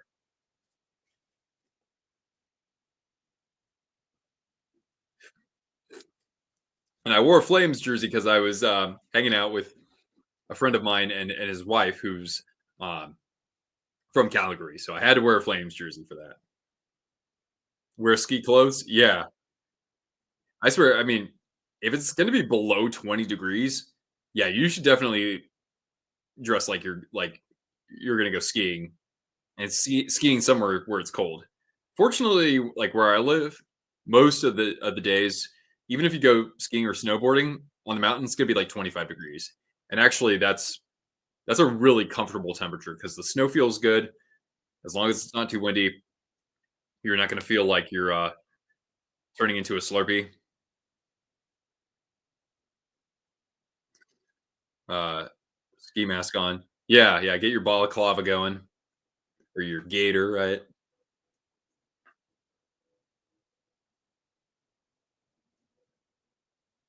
All right, we're down to 8:20 in the period. Yeah, what's up, Theo? How you doing, man?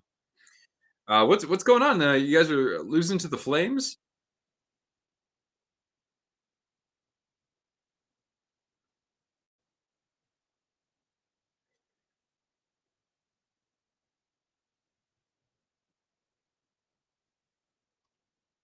All right, Sandin's going to keep this possession alive and a chance on the doorstep. Nice job by the Toronto defense knocking that away.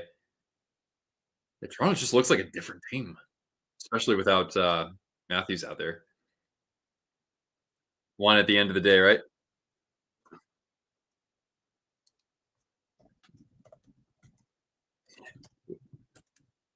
It seems like the Canucks are usually part of like the most wild comebacks that we see in the NHL, whether that's on one side or the other side.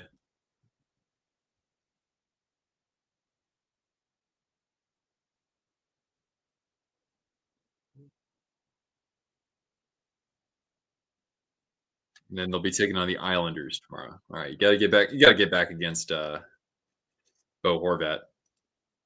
Forgot Matthews was out.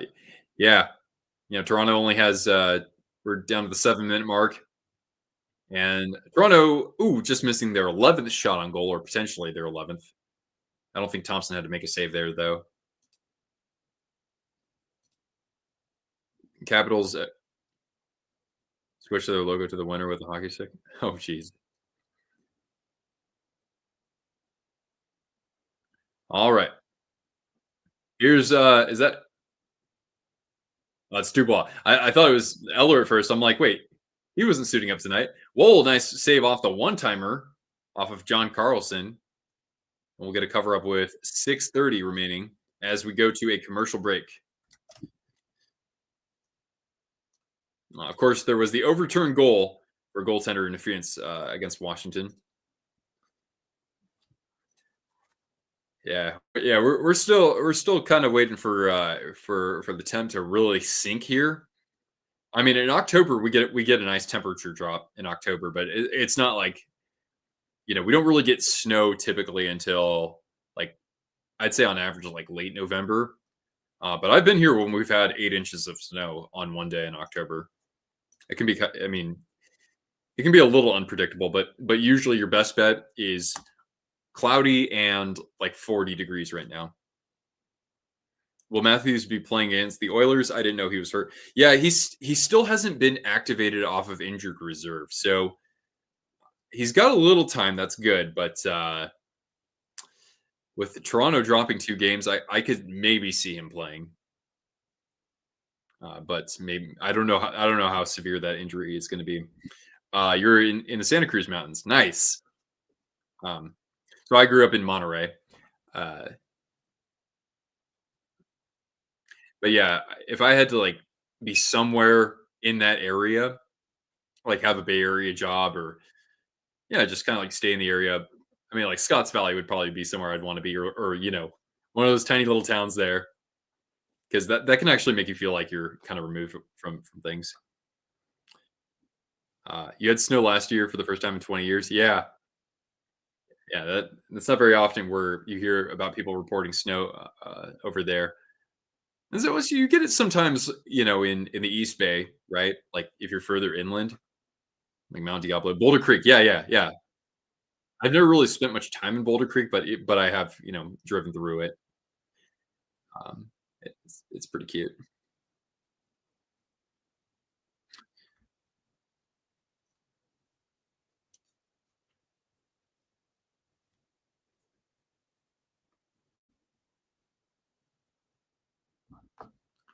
All right. Last time it snowed in Tampa. Oh, is that where you are? 1970.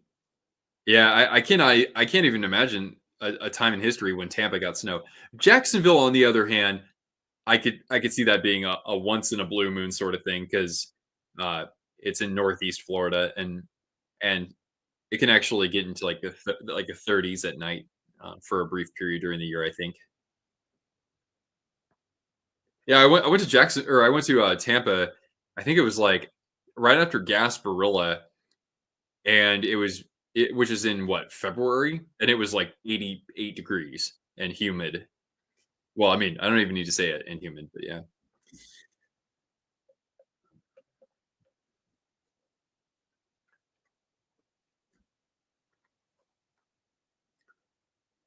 All right, face off in the Washington zone. Good girl. In Tampa, and the Sabres game you went to was in Tampa. Ah, I got it. I had a really fun time. The one time I went to a Lightning game there, it was Lightning versus Leafs. So the whole arena was blue and white. It's just that you can tell, obviously, a great portion was cheering for Toronto, the Snowbirds and whatnot. Like Nice's game a lot. I guess he's probably been one of him and like Domi have been among the most notable forwards or noticeable forwards tonight.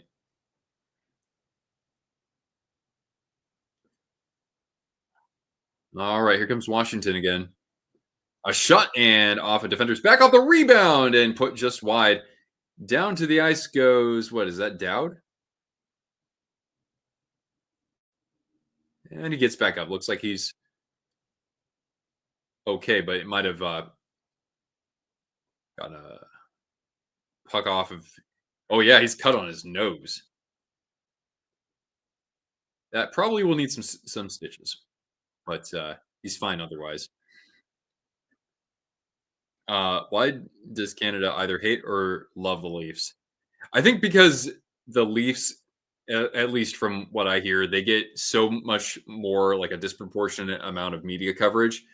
And with the Leafs, they had been in the NHL for decades already before Vancouver, Edmonton, Calgary, and Winnipeg had teams. So there are probably a lot of Leafs fans whose parents were Leafs fans, even though they were somewhere else in the country.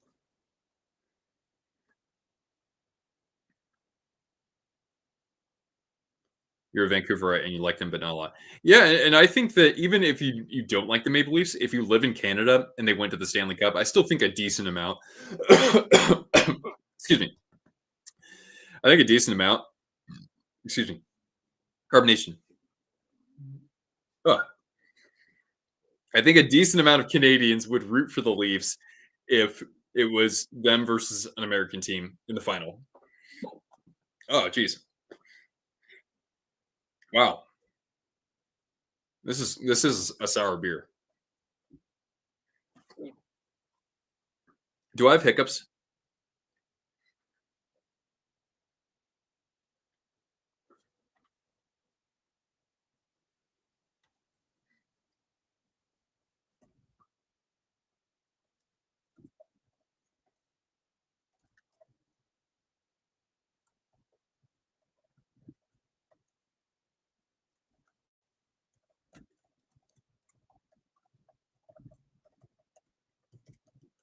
There we go. Okay, okay, okay. No hiccups. No hiccups. We're okay. 5:32 remaining in the period. Just FYI.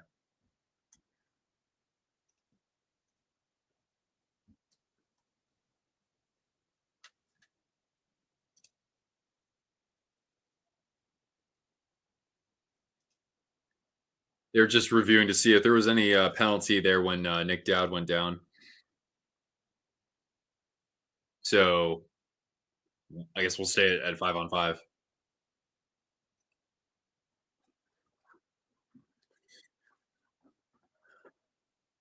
Yeah, because Nyes was in the penalty box for a moment there. By the way, I know I have done this in previous streams before, but we can talk more about this at intermission. But there are games going on right now. Red Wings and Penguins are tied at 2 at the end of 2. This game just getting underway from Utah, from Salt Lake, where the Utah Hockey Club and Carolina Hurricanes are facing off. Later tonight, we've got the Kings and Avalanche. Avalanche with a chance to get above NHL 500 with an 8-8 record.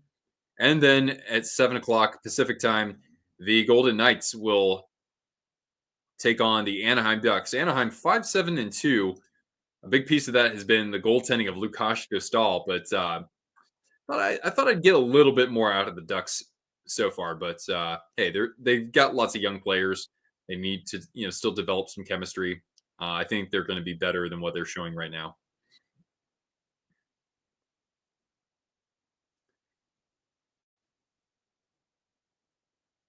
You think that the Sabres would take on the Devils? So yeah, I mean those teams would have to climb up in the standings, right? Or one of them would. But right now, at least in the Atlantic Division, Toronto's hanging on to second in the division. But other than the Panthers, I mean nobody else is a lock right now. Jets fans, man, they there's something else at their games with all the chance they come up with.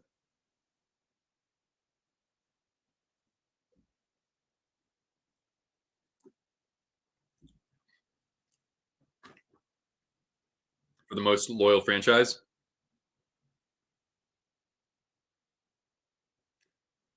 Well, I hope that Winnipeg, I don't want them to leave. It seems like talk has died down about that. The West will be a force in the future. Well, you've got, like I was saying, with you got the Ducks. I do expect them to have progressed by the end of this season. The Sharks, of course, with their prospect pool. The Wild are an interesting team, especially because the last couple of years they've been strapped with a couple of bought out contracts, right, for Ryan Suter and Zach Parise. So they're going to actually have some cap space coming up in the offseason. And they still have some guys playing down in Iowa who could certainly be promising full-time players in the NHL. And the Flames too. I know I haven't followed them as much, but they had a good draft in this past offseason. And you have somebody like Connor Zary, you've got Dustin Wolf in goal. There's some good potential there for what the future holds for those Flames youngsters. Miss the Thrashers. I mean, at the end of the day, if you give us new NHL teams, I don't think I'm going to complain, even though I prefer the NHL being at 32 teams. But as much as a place so populous as Atlanta should probably have a team in all the major sports, I'd be more curious to see a team somewhere else, maybe somewhere else we haven't seen professional hockey. One place I know that they only had the team for like two seasons there, but Kansas City I think would be a great place to have an NHL team today.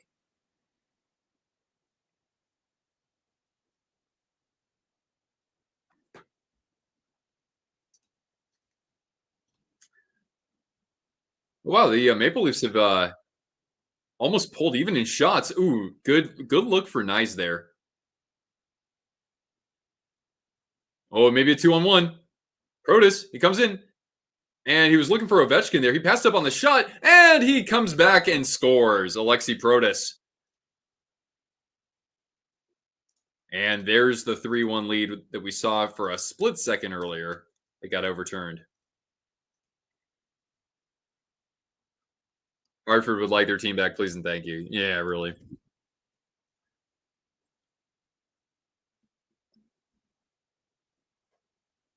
Atta girl.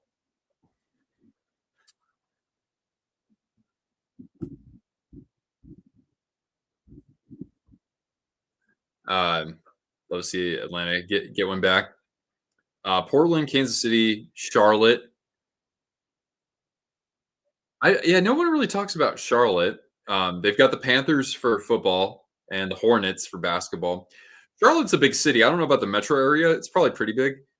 But I don't know about I don't know about North Carolina having two professional teams.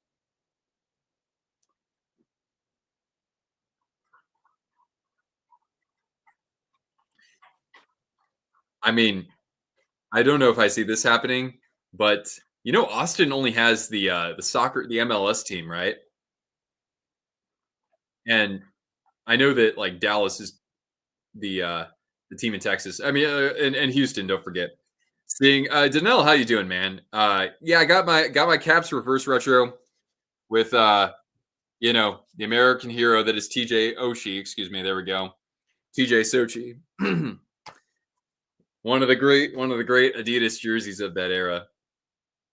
But yeah, that would be insane if Raleigh and Charlotte had a rivalry.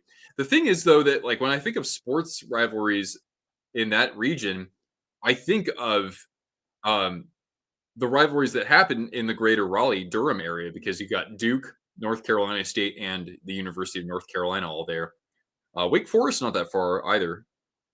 Marner just disappears. Yeah, Dean, I have not like noticed him at all. Love that for Protus. Yeah, yeah. Protus is he's probably here to stay on that top line. I mean, there's no reason why he shouldn't be. Seattle made sense. Yeah, especially since oh, and Wool made a point blank save. That's a key save going into the locker room. But yeah, my favorite basketball team growing up was the Sonics. So, and I know that there's belief that the Sonics are going to come back, and I think the NBA would be smart to get basketball back there because yeah, just up and down the coast, right? You've got like two teams in LA. You've got Golden State, Sacramento, Portland, Seattle. No Vancouver Grizzlies, but I wouldn't say no to that either. Atlanta could steal the North Carolina team back. Don't you dare. Most viewed stream. I think it was when Tyler Bertuzzi got traded from the Red Wings to the Bruins. I mean, I know that was when I had the most viewers at once. I think we were almost at 300 concurrent viewers on YouTube alone, and then overall we were at like 500. But the most viewed streams have had like I think 10,000 views on them or something like that. For whatever reason, I don't know why these streams don't get recommended to my viewers. It's so weird because it's like I'm not doing anything different than I have before, and these during the playoffs these have like at least 100. But yeah, Seattle and Vegas for next NBA cities. I wouldn't complain about that. Buy land and give Charlotte a team. Well, to quote Stewie Griffin, it's good to have land.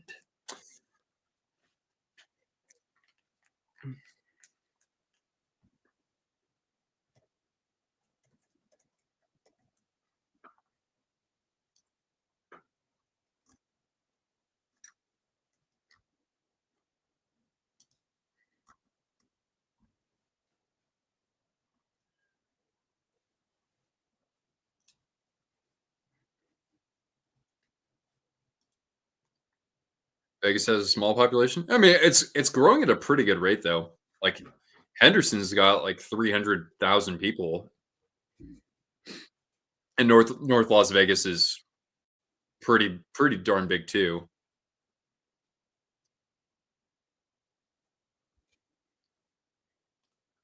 And you're a Raiders fan. Uh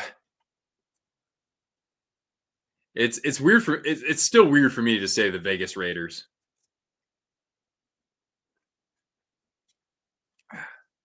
Remember that game last year? It was like a Sunday night game or Monday night. I think it was Sunday night between the Raiders and Vikings, and it was 3-0. And as a Vikings fan, that's not even the worst game that I've watched over the last couple of years.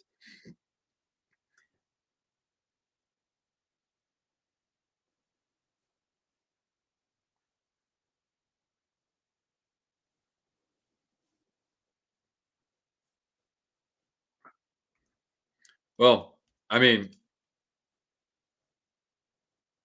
that 3-0 win, yeah, yeah. I mean, say what you will about like the city of Vegas or the potential to expand sports teams, but I mean, Allegiant Stadium is I heard it's supposed to be pretty great, and that you know having like the Super Bowl there, having big events for international sports competitions.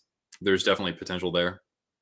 By the way, there's going to be it was on Fox. Oh, okay, I didn't know that, or at least in Canada. I don't know how it works versus where I was, but yeah, we're at a second intermission. Did I?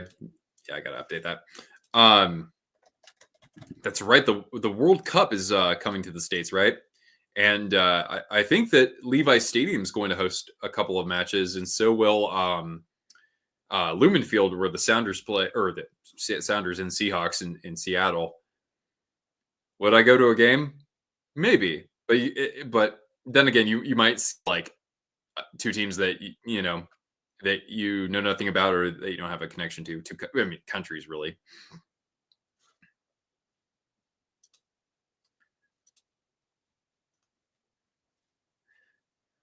All right, so can the Maple Leafs find a way to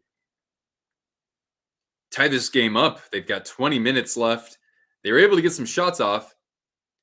Thompson, a couple of nifty saves.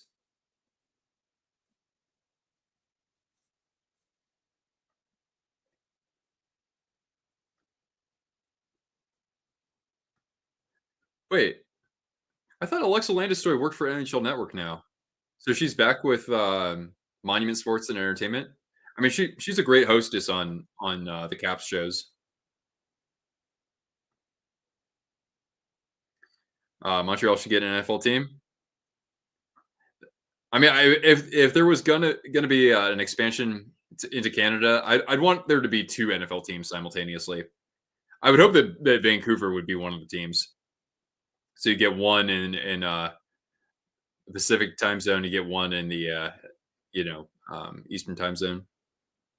NFL would probably be in London before even in Canada.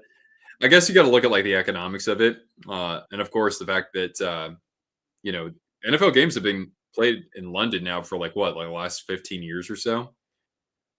Or you can just move the Jaguars. Not to disparage anybody who lives in Jacksonville, but man, the Jaguars are up there with like the Charlotte Hornets as the most miserable sports franchises over the last 20 plus years. What about the CFL? Wait, did is the great when's the Great Cup? It's coming up, right? Or did it already happen? No, it hasn't happened yet. That's going to be held in Vancouver, by the way, right? And November 17th. So that's on Sunday. So good luck to the teams competing. The Toronto Argonauts and the Winnipeg Blue Bombers. In the spirit of the late great Bud Grant, go Bombers.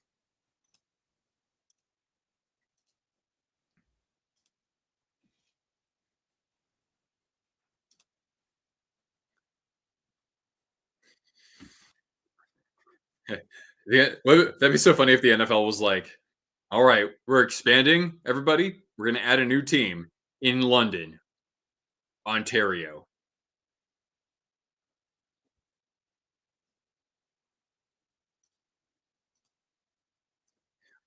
But yeah, 32 to me, that's such a lovely number, right? It's kind of weird that the NFL now has 7 teams in the playoffs. Personally, I didn't mind that, 2 teams getting a bye in each conference when you had 6 teams from the AFC, 6 teams from the NFC.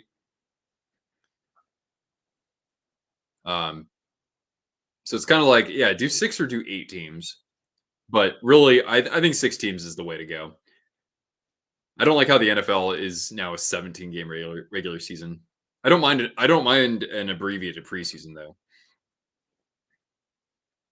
Um, and for the NHL, I wouldn't mind. I actually would not mind if the NHL season was a little shorter. Just to so that players aren't quite as beat up.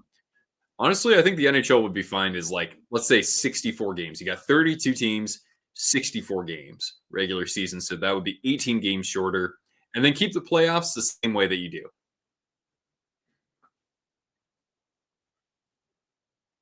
I don't know if anybody's got any thoughts on that.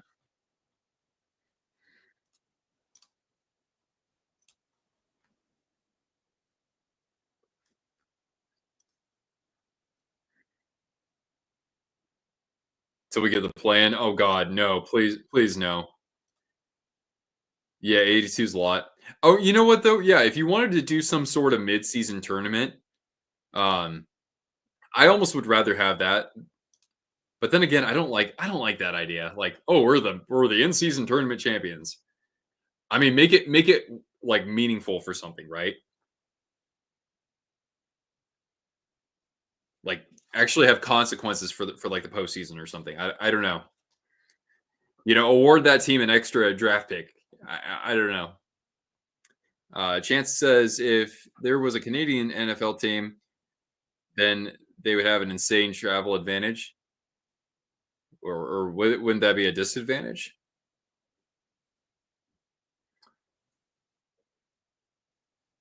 I already go insane when there's no hockey now. Couldn't live if they shortened it. That's fair. Um, and I know at times like after that first wave of free agency that you get in the first week of July, then yeah, it's like the rest of that month, the rest of the summer seems so freaking long, especially since you got to be a baseball fan or you have to be a fan of like soccer because NFL, it really doesn't get going until week 1, right? Um, because preseason doesn't really mean anything. So that's when it seems like it's forever. But really, if your team is in the Stanley Cup playoffs, I don't know. I like that the off season goes by pretty quickly, and yet I understand why if you shorten the season, that off season would get really long. Yeah, Lakers in season champions. So what do you do? Do they have a banner for that or something? Maybe Seattle wouldn't mind it, but everyone else in the NFL would hate it. Hey, girl.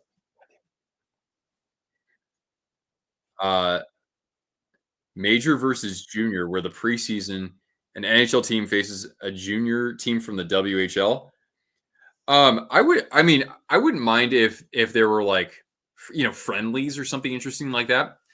In which, let's say, and the crappy thing is that in Europe, right, those seasons start like a month sooner than the NHL does. Because I'd love to see more teams from Europe come over and play NHL teams like, you know, uh, Jokerit in Finland play the Florida Panthers in Florida, right? Or even at like I don't know about a neutral site, maybe not a good idea, but I'd like to see something like that. Have like a mini tournament with the teams that were in the conference final last year. Let's say Edmonton, Dallas, Florida, and the Rangers. They would take on the winner of the SHL, the winner of which is Sweden, the winner of the Finnish Liga, the winner of the KHL, and let's say the winner of the Czech Extra Liga. I think that'd be kind of cool. And I know that not all the stars would play from the NHL teams, but I don't know. I think something like that could be kind of interesting. Braun said he might be the next great tight end. I mean, the guy's built like a tight end. The big ice is insane. Yeah, the game flows certainly somewhat differently.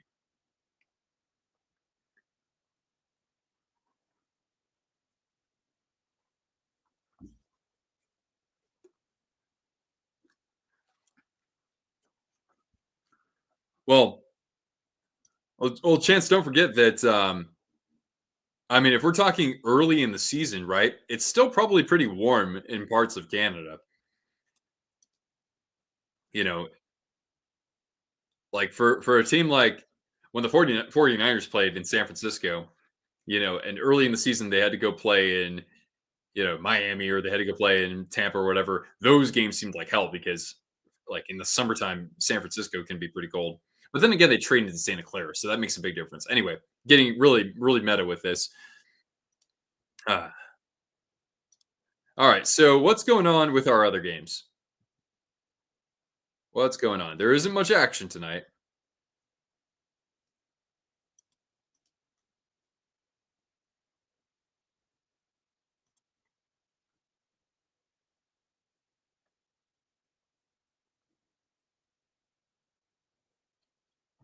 All right, let's take a look here. Should be able to present my screen here in case anybody's curious to see what else is happening around the league. All right, there we go. There we are. All right, so we got 2-2 between the Red Wings and Penguins, and in that game, started with two Detroit goals. First of the season for Jonathan Berggren of Detroit, and then extending the lead to 2-0 was Patrick Kane. That's his third of the year. I would have thought he would have had more goals, but who knows? Maybe that's just the start of him getting on a bit of a tear. What's up with Couture? Oh, yeah, with Logan, there is still no estimated time frame for him to return to the ice. Honestly, I think Couture is going to retire. Last year, or was it earlier this year? Well, anyway, he has a kid, very a young toddler, and so I think that he's probably gonna, he might be thinking about maybe other ways he can be involved with the Sharks organization. It does sadden me to see his career like possibly likely end like this, honestly. Now it's time for Around the NHL with Nick and Cortana. So Kane made it 2-0. Brian Rust, his fourth of the year. Uh, by the way, the two Detroit goals, Berggren was 1 minute, and then that was 4 minutes later. 4 minutes later, make it 2-0. And then it's Rust and Beauvillier who answered back. Beauvillier scoring his fifth goal of the season. That's nice. That was a nice pickup for them then, if they were looking for a little secondary scoring or tertiary scoring. Then we have, this is all we got right now. We got a scoreless game between the Hurricanes and Utah. Take a look and see, is Kochetkov playing in goal, or are they, because they haven't activated Anderson, right? Yeah, Kochetkov is in goal for the Hurricanes, who, by the way, have the best record in the Eastern Conference. Only Winnipeg is better in the standings overall. And Karl Vejmelka is playing tonight for Utah. Yeah, the Oilers need Evander Kane back. Yeah, it's unfortunate to see someone out that long term. But I mean, that's to be expected, given what was reported in the offseason that he would be out for pretty much an indefinite amount of time. But that's why the Oilers went out and got Jeff Skinner and Victor Arvidsson, but that doesn't seem to be working out super hot to start. Canes versus Jets in the final. Wouldn't complain. I wouldn't complain at all. Kind of two different teams, stylistically, right? But Kochetkov against Hellebuyck. And tonight, we've got our Pacific time zone games, or our games starting in the Pacific time zone. Unless the Avs game. Wait. Oh, the Avs are hosting at basically, what is that, 8 o'clock Mountain Time? You would have cut Marc-Edouard Vlasic. Yeah, I mean, that's another guy, right? Who is, I don't think we know his timetable so much. But I mean, like, what value is he really going to provide at this point in his career? I think that's fair. I think he only has, 1 year left on his contract after this year. I think that's the case. And the Sharks might just buy him out at that point. That wouldn't be the worst thing to happen to them. They can manage that. Yeah, so Kings, Avs, Kings with a record of 9-5-3, so they're in the top three in that division, along with at least by points percentage. Although Calgary might be there right now, and then just ahead of them in terms of points percentage, the Golden Knights with a record of 9-4-2. They'll be traveling to Anaheim to take on the Ducks 5-7-2. When we look at the standings, with the good old metric of points percentage, yeah, Florida when we look at points percentage, pretty clear of the Maple Leafs so far. Tampa coming in third. Ottawa is above 500 now. Boston seems to be, getting back into things slowly. I don't know about surely, but you can't count out the Bruins just yet. Carolina, Washington, and New York have been at the top of the Metropolitan Division. Devils are first. You look at the standings. The Devils are first, but no, they're really not. They're in fourth if we look at record. Plus, no, 10 of their 11 wins have been in regulation, so that's something really good going for them. Islanders are back at 500, so it seems like they've been getting points a little bit more recently. Flyers, Penguins, Blue Jackets, not too surprising, bringing up the rear. Yeah, the top three in the Central look really strong right now. It's crazy to think Dallas is behind Winnipeg and Minnesota, but that could change at the end of the year. I'm not ruling that out. Vancouver by points percentage, virtually tied with Vegas, really, and LA and Calgary would be in playoff spots right now. We started the playoffs today by record. All right, the last 6 best years were with Bronson. Oh, totally. Yeah. Um, yeah, his play in his own zone. I mean, it was among the best of defensemen back then. You never looked at Vlasic the same after the 3-0 collapse against LA. I mean, that was still when he was at the top of his game. Demers, I love Demers doing some media these days. He had that like hour-long interview with Joe Thornton in Ontario. I want to sit down and watch that. McDonald's Arena would be a fire name for an NHL team. Oh my gosh, the in venue promotions. All right, Leafs holding on here. A shot and it ramps up a stick. Late because Breaking Bad is so good. Yes, it is. Is that your first time watching and like what season are you on? I haven't watched it in like about a decade, but among TV series, that is definitely among my favorites ever. So good. Hey, what's up, Rick? Good evening. Oh, he got the delay of game in Game 7. You're saying? Oh, you good, Rick? You good? But man, it's crazy now. It's like it's 4:15 and it's almost pitch black outside. These days. All right, here's Dubois. Hands it off to the wing, a shot, and an easy glove save there for Wool. CG, hey, good evening. Thanks for hopping in here.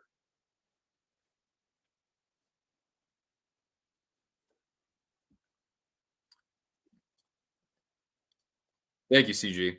I think everybody here is pretty much already subbed, and of course, I appreciate you saying that. Silly YouTube doesn't recommend my streams to people, but I'm glad that you guys found me.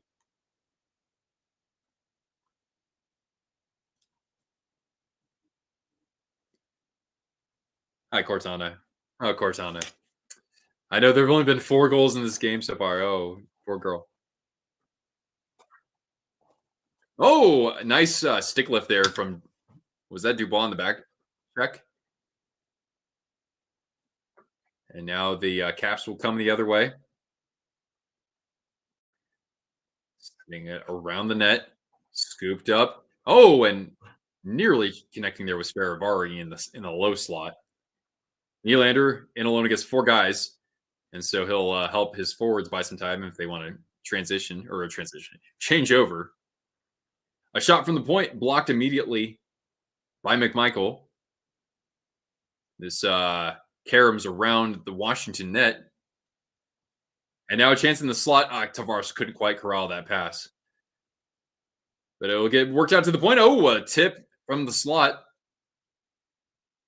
Retrieved by Tavares and now backhanded out of the zone as the Leafs punch back a little bit. Here comes Marner in the slot. And nothing doing for Tavares on that bid. The Magic Man get his due. Oh, yeah. And I have one of the most exciting players we've ever seen. Actually, wait, do I got the dot suit jersey behind me? You can't see it, but here. We got, there it is. Right next to that Ryan Ellis Predators jersey. Oh, wait. No, I stand corrected. That's my white jersey in Adidas. I do have my dot suit somewhere, though. In the jersey closet. That one. In 2014. If they would have gotten by the Kings, they would have had to take on the Blackhawks at some point, which would not have been easy. But I don't know. I think the Sharks, their best year, I thought maybe 08. I know the Red Wings obviously were a powerhouse back then, but I thought that was maybe their time. Thornton, Marlowe basically at the top of their game, and Nabokov, of course, at the top of his game. He was excellent that year. It was just that 4-OT game against the Stars in Game 6. If the Sharks win that game, I do believe they would have reverse swept Dallas in San Jose, and then they would have taken on the Red Wings, and I don't think they would have looked back. But yeah, we got of course some nominees for the Hockey Hall of Fame. So that consists of several legends from our time or earlier in our time.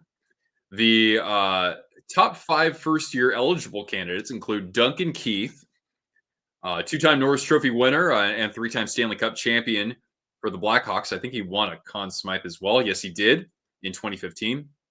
Carey Price, first all-time in Montreal Canadiens wins for a goaltender. And a Hart Trophy winner as a goalie, which has only happened a handful of times in NHL history. Ryan Getzlaf, the captain for the Ducks, won a cup early in his career. I believe he was as high as a runner-up for the MVP or for the Hart Trophy. Tuukka Rask, all-time winner among Bruins goaltenders. Technically a Stanley Cup champion, even though he didn't play. Zdeno Chara, the captain of that 2011 team. I personally would like to see him get in first ballot. And of course, don't forget the wonder that is Jumbo Joe Thornton. First ballot, Hall of Fame. I hope so. All right, Ehog. We'll catch you later, man. Thanks for hanging out with us, and we'll see you around for another one. Yevgeny played as Nabokov. Very nice.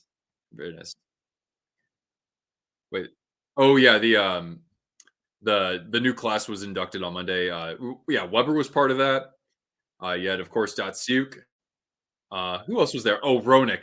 Did you hear Roenick's speech? My eyes kind of watered up when he talked about how he got his shot to finish his career with the Sharks, but really to score his 500th NHL goal when he was battling problems with alcohol, and yeah, that was a very touching moment. Well, I know McGillney still makes no sense. One of the first to defect and risk everything, plus all the stats. Yeah, I mean, I know that's a cross-ice feed from Marner and a nice save from Thompson. So that's the biggest flash from Mitch Marner tonight. As now the Maple Leafs are out shooting the Capitals, and you can sense some urgency here from Toronto. Yeah, with McGillney, I wasn't around to watch him. The thing is that like when I look at the stats, he had a couple of like incredible years, but other than that, I know that like injuries were a huge factor as to why he wasn't able to replicate that season by season. And yet, I still think that the point you made about him being among the first defectors, I think that alone should be a reason for him to get in. I think that that's completely fair.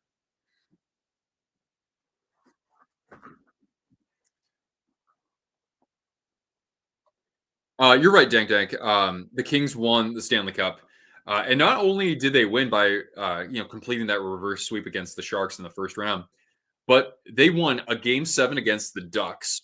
You know, their other arch rival, and then they won a Game 7 in overtime against the Blackhawks to get into the final. And the same guy who scored that goal, defenseman Alec Martinez, scored the winning goal in overtime of Game 5 in the Stanley Cup Final. So it was one magical night, one magical run for them, and that's saying something considering in 2012 they became the first ever 8 seed to win a Stanley Cup. All right, Elizabeth, have a good night. We'll see you around.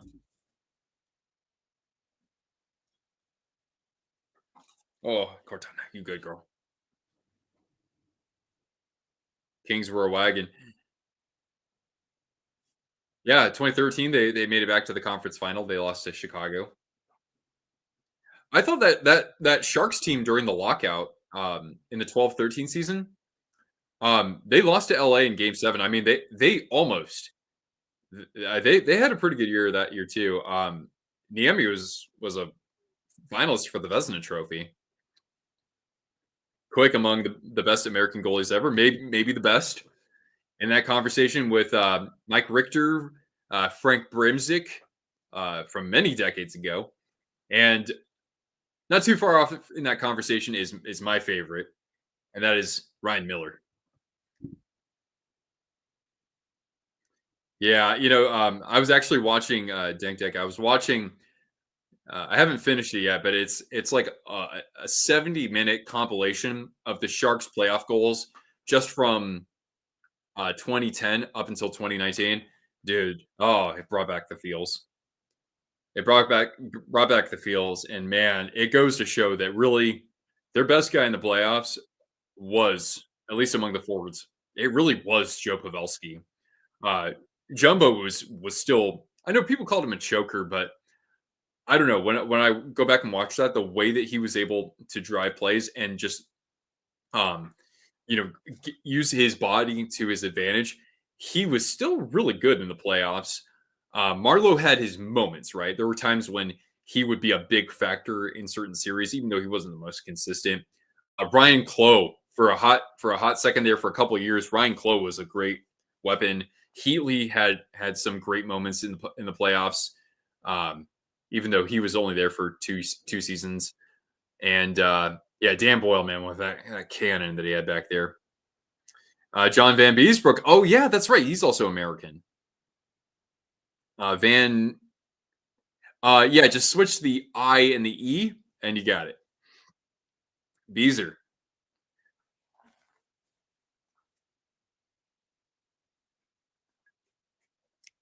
All right, we're at a commercial break here.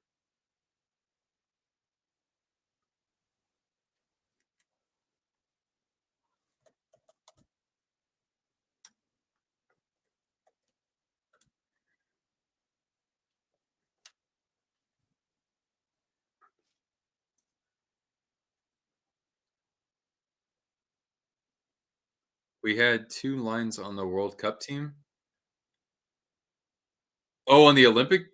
Are you talking about like 2010 Olympics? Because I remember, yeah, I think Vlasic and Marlowe and Thornton played on that team. I want to say,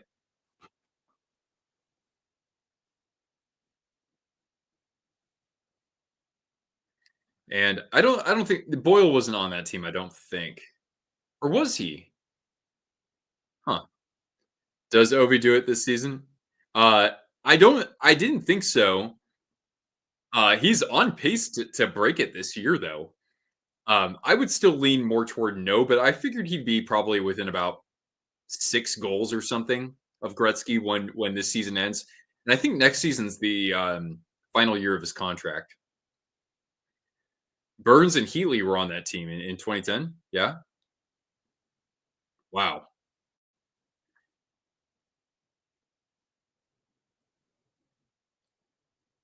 All right. Here's Dowd toward the crease, and he'll take it around the net. Ferrari shot just a little wide. And Karam's over to Tavares. Able to hand it off, and Marner will dump this into the capital zone.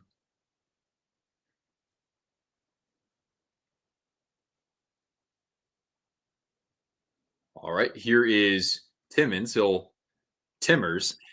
We're not losing to freaking Timmers. Amazing that he'll do it. Unbelievable record. Yeah. I mean, now granted, Gordie Howe could have potentially been the all-time leading NHL goal scorer if he played in the NHL his whole career. It's amazing that he even returned to the NHL in his 50s. And, Gretzky, injuries did hamper him a little. Oh, a nice save there by Wool off of Wilson. We're down to 12 minutes left. But yeah, for Ovechkin to, miss his rookie season, and you guys know that he was 100-point scorer out the gate in what was a lower scoring era. And to, of course, miss some additional games because of the COVID shortened season and the lockout shortened season. When all is said and done, Ovechkin could have finished his career with he could have flirted with 1,000. That's a little bit of a stretch, but if we see him, break the record this year and still score 30 plus next year, who knows? He could have had a career of 1,000 goals. I don't think Lou Gehrig's hitting streak will be broken. Isn't that Joe DiMaggio's? Isn't that the 55 games or the 56 games? Or am I thinking of a different record? I mean, because personally, I don't think that the consecutive games with a hit record that will never be broken. Unless Otani wants something to say about that. Maybe Sid too. I mean, yeah, like Sid, he could have been. I would think at least in the. Is he going to finish his career with 700 goals? He probably will, right? Sid has 598 goals. Okay, so he could finish with 700. Last year he scored 42. That's his most since 2016-17. So yeah, he could have been sure at least over 800 goals, and is this going to be a Toronto goal? Goal lights on.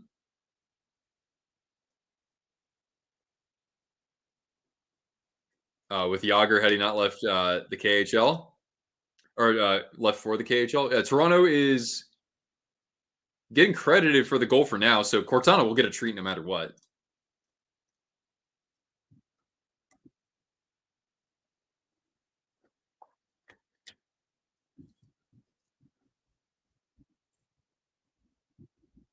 Yeah, I mean, Thompson was there to make the initial couple of saves. Not very much relief for him in that crease. Who's going to get the goal? Is that? Let's take a look again. It's Connor Dewar in the first couple of shots, and then it looks like it's knocked in by. Who is that for Toronto? It's Reeves and Dewar were out there, but looks like that's. Is that Steven Lawrence? I think it is Steven Lawrence. Former San Jose Sharks Steven Lawrence. Should be the goal scorer there. Stopped 56 because there was a deal with Heinz 57. Oh, really? Huh. Yeah, so how many did Yager end up with? I didn't think Yager didn't get to 800 goals, did he? No, 766, but yeah,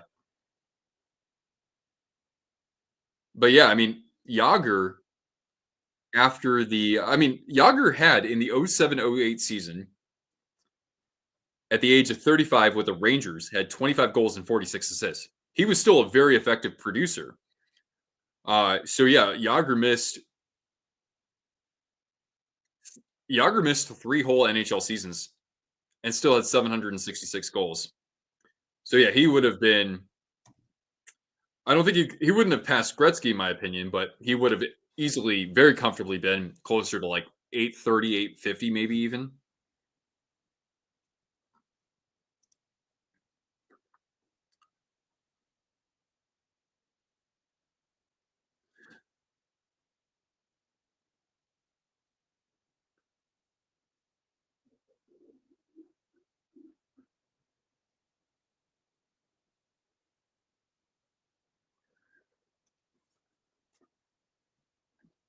And you know this is being reviewed. At least I hope you do.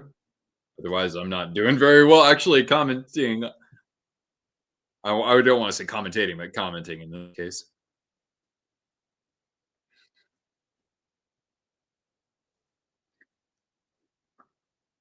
But you know, with scoring going back up in the NHL, we'll probably start to look at some of these milestones for players.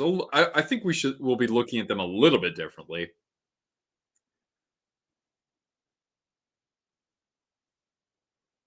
You know, it's not nearly as hard to hit 100 points this year. It's very impressive no matter what, but still.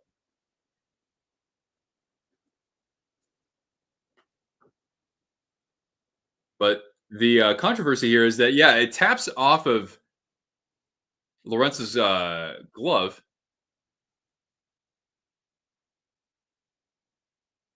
Oh, they're gonna say it's no goal because it went off his leg, and they said it was propelled by his leg, but that's not like a distinct kicking motion.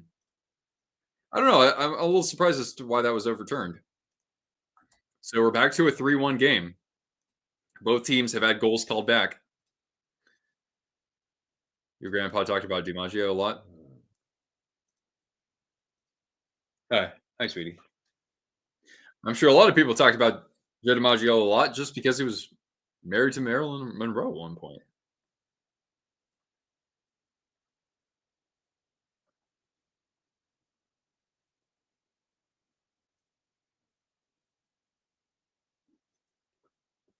Ah, and that was the conclusion of my beverage, which is a huckleberry pucker, like a kind of like a huckleberry sour. We have a lot of huckleberry food and beverages out here. That's something that can be found in this region.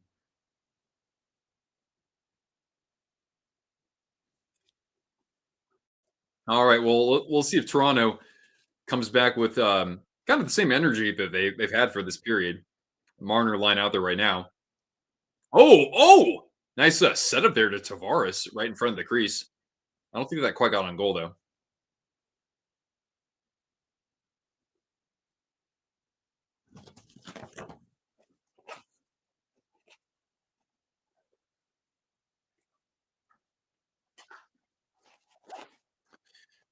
All right, what are we down to in this game?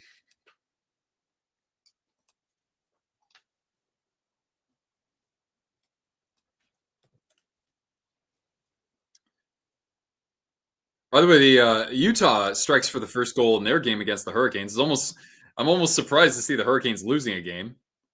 Uh, Still tied between the Red Wings and Penguins with 2.5 remaining, as we're down to 10-20 here.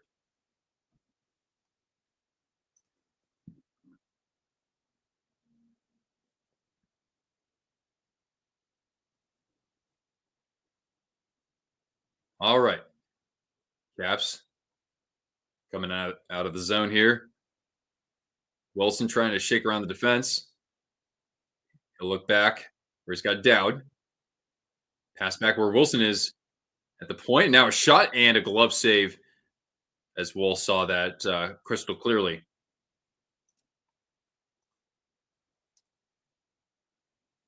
So they're going to go to a commercial break with 9:49 remaining in regulation. Capitals hanging on to a 3-1 lead.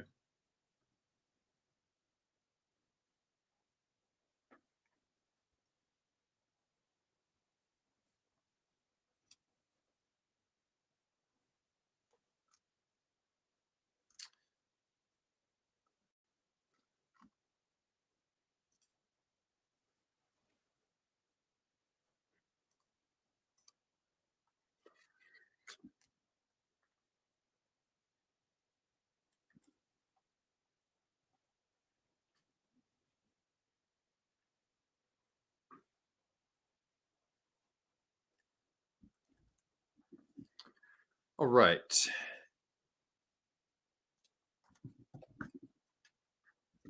So last time I checked, McKinnon is leading the NHL in points. Yes, he is. He's two clear of Kaprizov. So McKinnon on track for like 160 points or something like that this year. So 30 and 15ish games. Kaprizov is second. Martin Necas has been just on a warpath over his last 10 games. Eichel is also tied for third, as is Cale Makar. Who knows? Cale Makar. Could we see another defenseman crack 100 points? Eric Carlson 2 seasons ago becoming the first defenseman to do that since Brian Leach in the early 90s. Sam Reinhart, 24 points. Of course, a lot of those being goals. He's picking up where he left off last year. Kucherov at 23, Panarin 22, Strome at 22, and Kyle Connor with 22. And speaking of Connors, his teammate Connor Hellebuyck leads the NHL with a 1.92 goals against average and a 934 save percentage and 3 shutouts. So right now we're seeing something that isn't all too common in today's NHL, and that is Connor Hellebuyck, the leader in what could be the triple crown for goaltenders. All right, so now Strome wins the faceoff, heading it off into the slot, loose puck. Ovechkin, and couldn't quite get a handle on that puck. He was thinking, shoot. Not many shots by Ovechkin in this game.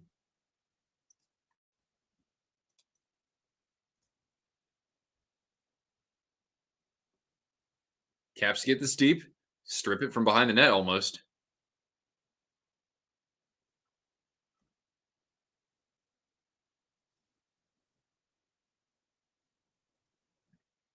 All right, skating ahead here is Kampf. Battle here behind the net. Both teams with 22 shots now as we get to the 9-minute mark.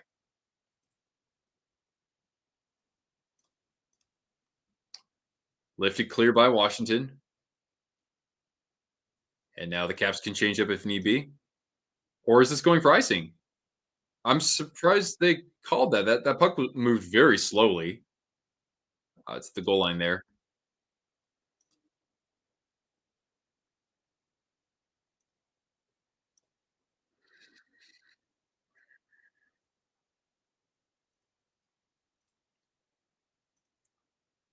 So yeah, tomorrow's games. Senators and Flyers. Let's see if maybe Ottawa can stay above NHL 500. I'm not saying I'm a Travis Green stand by any means, but I like how Ottawa's built. I think that they can definitely challenge for a wild card this year. Tampa Bay, now they get the pleasure of facing the Winnipeg Jets. We'll have a rematch from last night's games. The Panthers trying to get revenge on the Devils. My San Jose Sharks, who have been playing pretty well the last couple of weeks compared to the first 9 or 10 games, they've got the task of battling against the Rangers. Blues and Sabres in a battle of kind of two mid teams, really. Dallas will take on Boston in the Shannon, the hockey guy, special there. As Dallas maybe trying to leap over one of those top 2 teams in the Central Division, but that is tough sledding. Minnesota, that's one of those teams. They'll host the Montreal Canadiens. Canadiens kind of struggling so far this year. He can't keep getting away with it. Who's that? Who that? Well, I know you're watching Breaking Bad. Let's see. We also have on the schedule tomorrow Nashville against Edmonton. Didn't I? That was the last stream, right? We last week, right? We did the doubleheader with Devils and Kings and the Predators. Man, what the hell? What the hell? A huge off season for free agency, and that team has just completely lost any sense of identity out there. Speaking of identity, the New York Islanders, the beardless New York Islanders, excuse me, will travel to Vancouver to face the team with the best record technically in the Pacific, and that's the Canucks, of course. And the last game on the slate is the Kraken hosting the Blackhawks. And if the Kraken want to actually look like a team that can battle for a wild card, they need to get 2 points in these types of games.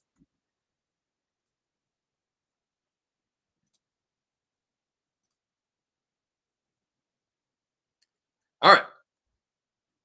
7:35 remaining here.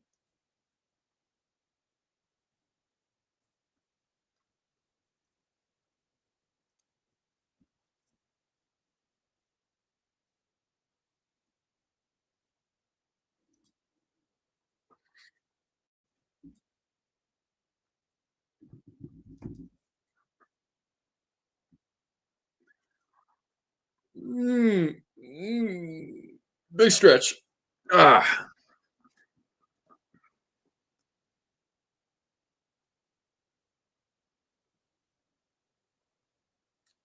Now, how will I find a way? I hope Stream East can give me the late games here, so then that way I can actually watch them because I'll be in probably blackout markets because of Colorado and Vegas. I don't know if Colorado is going to be a blackout market anymore though, since now Utah would probably be one for me. And the Caps will ice the puck here with 7:06 remaining.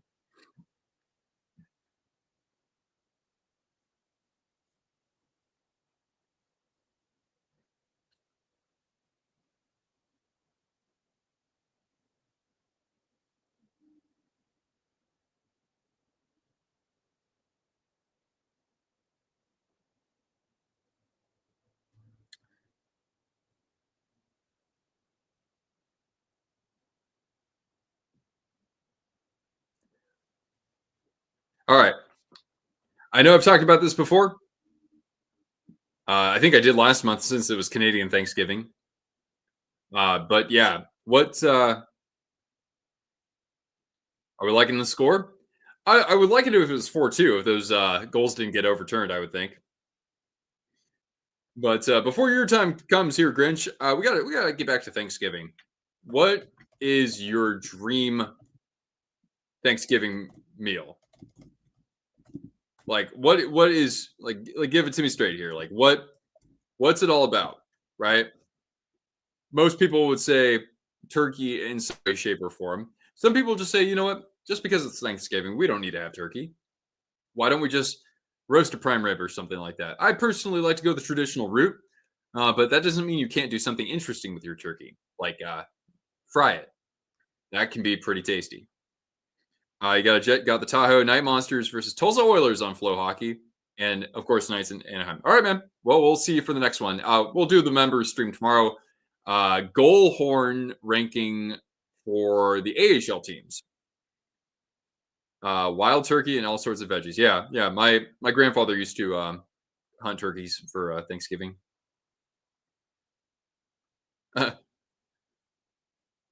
Wild turkey is the absolute best. But food or beverage? A Whoville themed dinner, of course. I don't even know what sort of critters that involves. Uh, what's the Whoville equivalent of a turkey? Um, Now, mashed potatoes seem to be a staple for most people. You know what? I do like mashed potatoes. Don't get me wrong, but for whatever reason, like I can actually do without them as long as I have yams or sweet potatoes.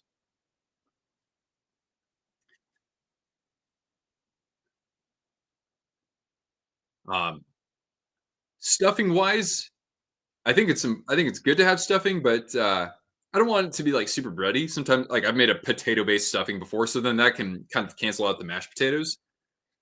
And coming from the West Coast, maybe this is more of a West Coast thing.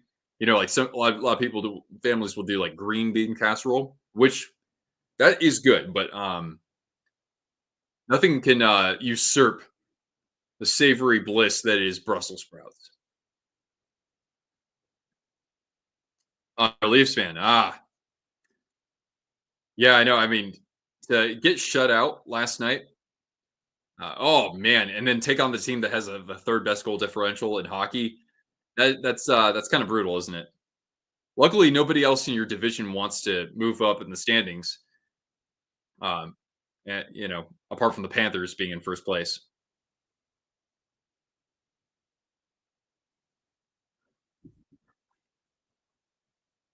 And if we're gonna do cranberry sauce, I mean, I some people actually like the canned cranberry sauce more. I gotta make it. I gotta like get the cranberries and basically boil them in a pot, add some sugar and maybe some sort of spice to it, and I can work with that. But of course, uh, best uh, best thing about Thanksgiving is leftover sandwiches.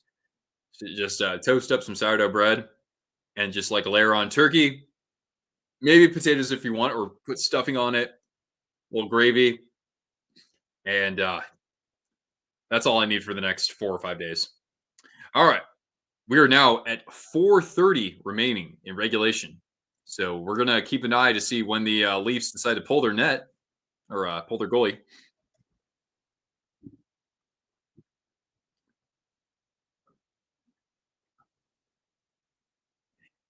In this game, we've only had two power plays. Oh, a turnover, bad by Wilson. Here comes Nice. He skates in and he scores off the rebound. It's Nylander. And all of a sudden, it's 3-2. And I don't believe that this is going to get overturned. But I do believe that Cortana is deserving of a goal treat.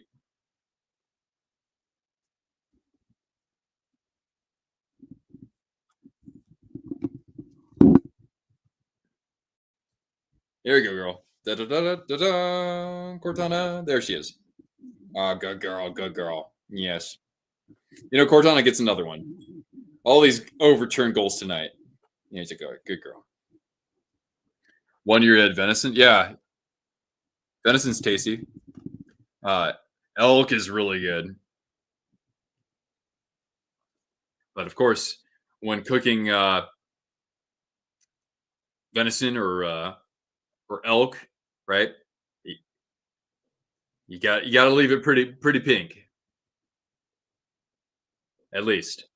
Otherwise, it gets really tough because there's no fat on those critters.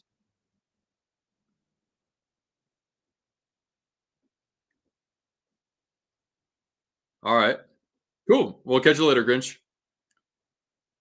Um, I'm a Sharks fan, by the way. I always wear the jersey of the home team. So if this was in Toronto, I've got my Tavares behind me. Oops, I got two Tavares jerseys behind me. I actually have three because one's an Islanders. But I got my St. Pat's and just a normal home jersey.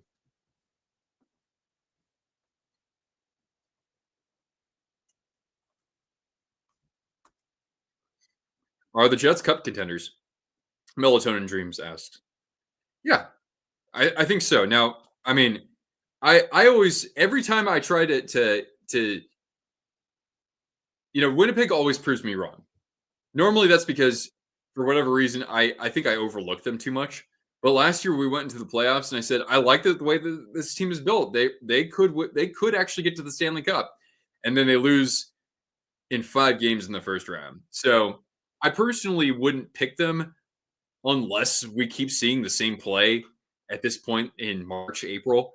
But with the way that team is made up right now, there's no reason why they can't be a contender. Wild game is different from domestics. Yeah. There's a good taste to it. It's just a little different, and the Leafs have tied it up. No, though. They're going to say it's no goal. Is that because of no interference or?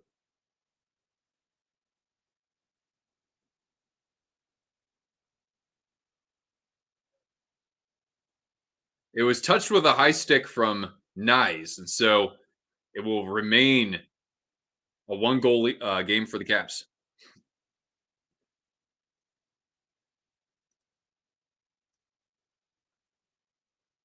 Let's take a look at this tip again. Oh, yeah. Ooh. That looks like it's a high touch, unless when he actually touched. Oh, from that angle, it looks like he's at shoulder height. So his stick was up, and then he knocks it down, right? So what's going to happen here? Amber, how's it going? Good evening. Well, you're here for either what is now a one-goal game or could be tied up.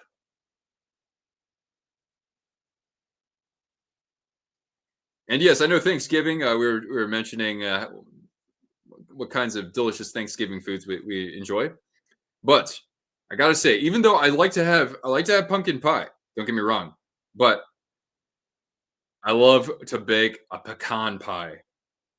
That's where it's at. And I mean, when you see recipes for them, they usually have like this caro syrup. As we wait for this review to be conducted by the officials here. Yeah, I leave that out, and I just use you know true maple syrup, and that, my friends, is how you get it done. And Creed is playing at Capital One Arena. That's when you know the fans are having a good time when Creed comes out.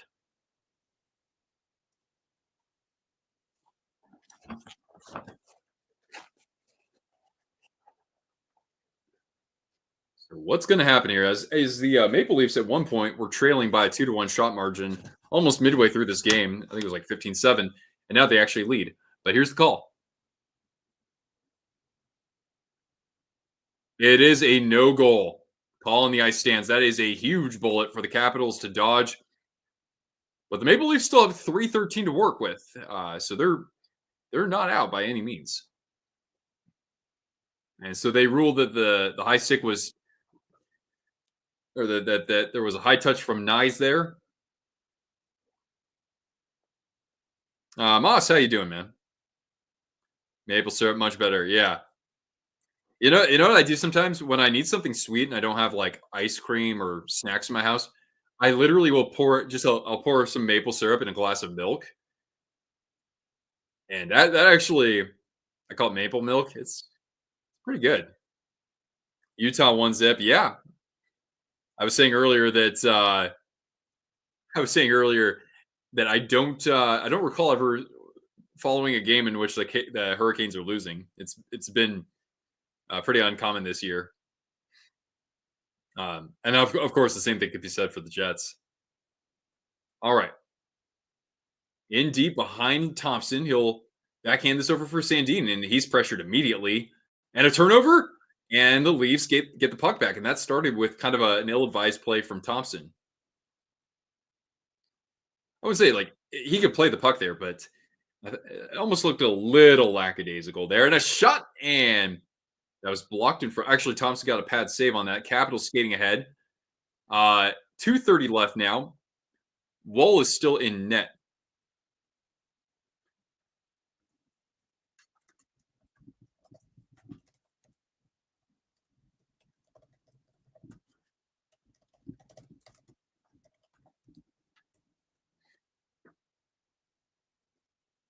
All right.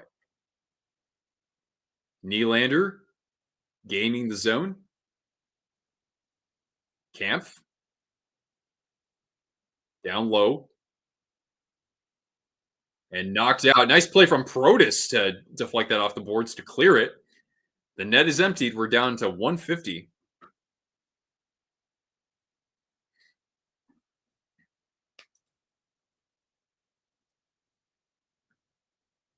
And now Leafs with the puck from behind the net. Worked out to the point. There's Riley. Slot for Tavares. That would have been a good chance, but that puck just bobbled off his stick. Oh, Domi had that was a nice look there to Marner by the crease, but pass had too much mustard on it. Canes are up 21-10 in shots. Right. Those are the games they always lose. All right. And the Leafs are hanging on to it as we're down to a minute 10. Capitals get the clear, though. And here they come 2-on-1. A chance for the empty net.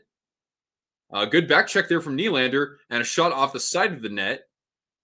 Maybe another chance for the Caps, and Nyes is there on the back check, so the Maple Leafs will come back. And now a trip at center ice. And is there going to be a call there? I thought I saw a signal from. Yeah, it's going to be a cross check. So the Maple Leafs will have 6-on-4 with 51.6 seconds left. There might be a little bit more time put back on the clock.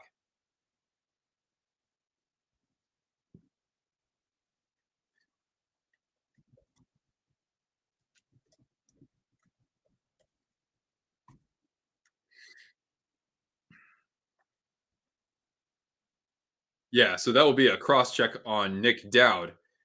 as the Leafs only have their second power play of the game. I think Washington's only had two themselves. Actually, Washington's maybe just had one. And we hear "Ref, you suck" from the fans at Capital One Arena. Yeah, Dank Dank mentioning smash burgers. Has anybody ever had a peanut butter burger? Like the patty itself, I guess you could make it like a Juicy Lucy, maybe with peanut butter in the center, but it's kind of like it's more like a peanut sauce, like a Thai peanut sauce that you use as a condiment. Uh, it's pretty good. Of course, put a little bacon on there as well. Just like Elvis, bacon and peanut butter certainly belong together. This is a very, very bacon friendly channel. Bacon's one of my food groups. Basically, Cortana and a love for bacon is why Mrs. Twister decided to go for me. No goals. Yeah, three overturned goals in this game, or three disallowed goals, really. All right, controlled by the Leafs at the circle. Here's Riley cross ice, a one timer, and they score. It's Nylander or Marner. Excuse me. We were saying Mitch Marner was invisible. Slowly but surely, he came on, and this is a tie game. And kind of a careless penalty from Dowd, who otherwise I think has had a pretty good game. And now we are tied, as we're going to probably reach the end of regulation and hit overtime. Yeah, that's Marner. What a great pass, seam pass on that. Yeah, that's Morgan Riley with a great setup. Looks like who was that? McMichael was kind of in no man's land on that as that play was developing. And now with 48 seconds left, the Capitals at this point, they got to make sure that they just have a point when the full 60 minutes is up here.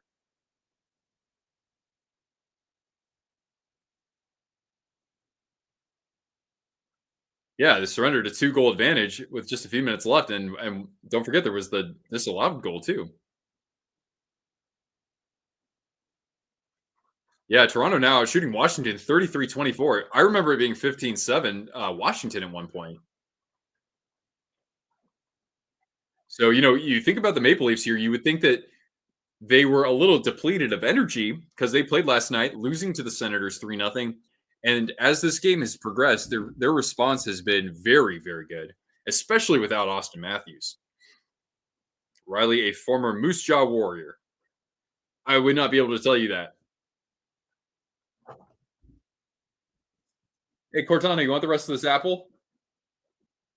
As she comes back in. This good girl here. Oh, look at the good girl.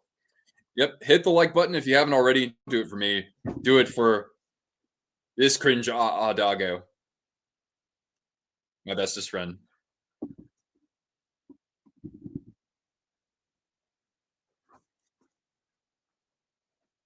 All right. Face off. Ooh, as the linesman goes down there. And we've reached the end of regulation. So we're going to head into overtime. Toronto with all the momentum, but 3-on-3, right? All it takes is one awkward carom, and the other team can come storming back 2-0 or on a breakaway.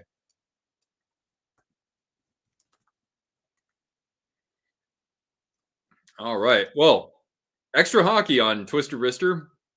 I'm not going to complain about that at all.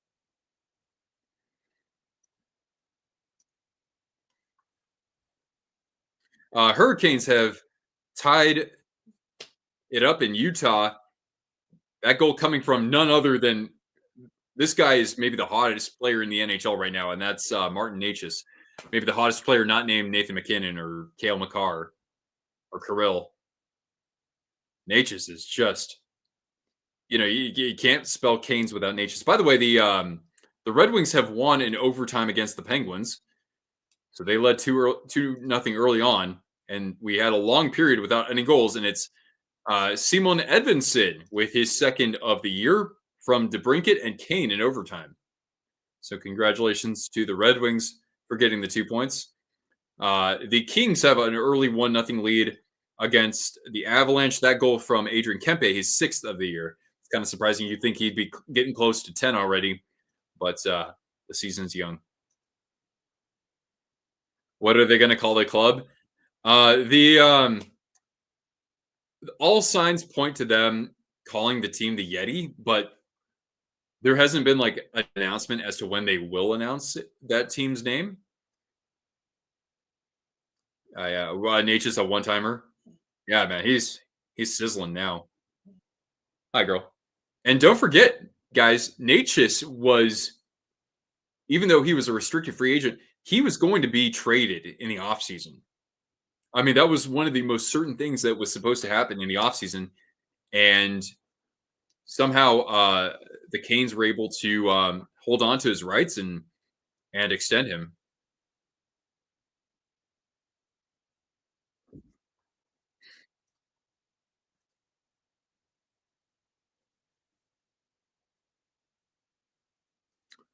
All right, everybody. Who's your pick for who scores in overtime? I will say Dubois out there. You know what? I'm going to say Dubois in overtime. Why not? Yeah, who do you think scores the winning goal here? As the Leafs will start with the puck here from the Tavares faceoff win.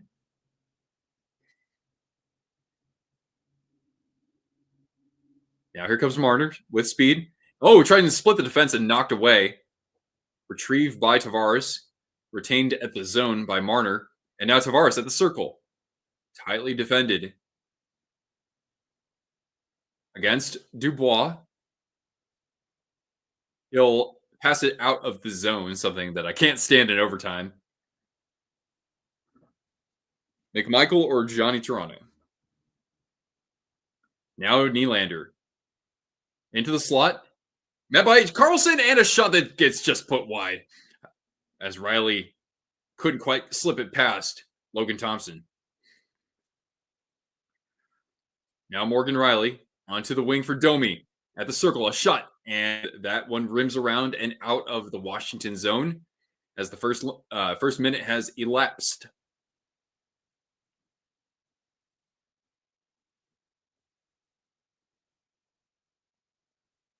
Toronto taking its time bringing it up into the Washington zone. Here comes Domi. Riley, a back pass. And now taking it out of the zone is Kampf. This has been all Toronto in terms of possession.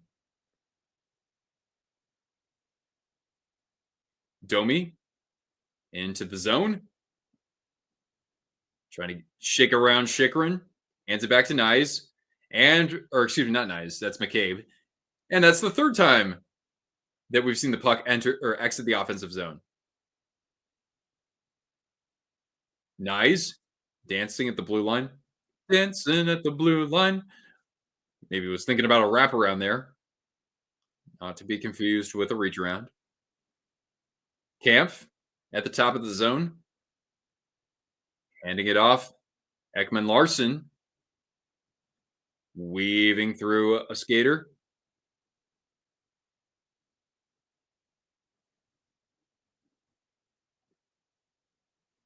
Marner. He looks in front and a loose puck. Back the other way come the Capitals, but they'll have to hold off. The Leafs had two guys back. OT is a young man's game. Yeah. Oh, a turnover in the Capital zone. Here's Tavares at the side. Marner, he comes in and a big pet save from Logan Thompson. Ovechkin skating the other way. Sandin back to Ovi. Oh, he thought about the one-timer for a moment there. They'll work it over to Wilson. Loose puck scooped up by Sandin. He'll hand it back to Ovi. Ovi at the dot. Ovi at the side. And he was looking through the seam for Wilson. They'll hand it back off to Sandin. Ovechkin at the top of the zone. At the high slot. Ovechkin and a save into the breadbasket of Woll. OT's a young man's game. Yeah, either that or, you gotta know like how to, I guess, calculate. It's the gap control, right? Like, can the defender cut off the skater with more open ice like that. So, just figuring out when to sort of, push the turbo button. There are situations in which you can be more opportunistic, even if you don't quite have the wheels. Arturi Lehkonen. All right. Nice to see him back in the lineup, huh?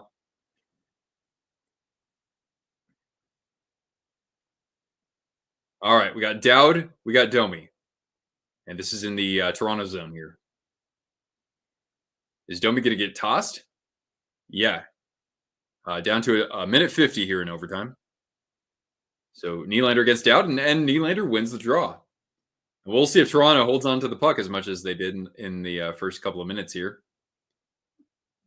No, bro. Now Nylander with speed, knocked away. McMichael, and out center ice, handed off. Carlson, he shoots, and I don't know if Wool got a piece of that, but that ramped up out of play.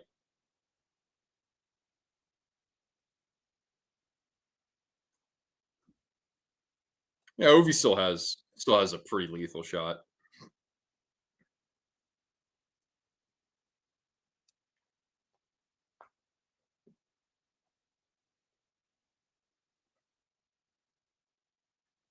Oh yeah, so that shot, by the way, hit the crossbar from John Carlson.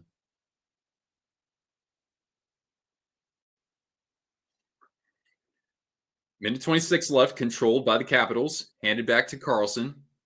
Worked over to Strome. Into the high slot. Handing it off. A shot from Protas in a pad save. Scooped up by Carlson. Caps holding the zone just with Strome now as the other two will change up. Ovechkin now is back on the ice. He'll look in front. It Karam's behind the net where Carlson is. He's looking for Ovechkin. Turnover. There he is. He shoots, and a big pad save from Wool. And a loose puck as it scoots all the way down into the Washington end. Here comes Tavares in alone, and he scores! The Maple Leafs never say die.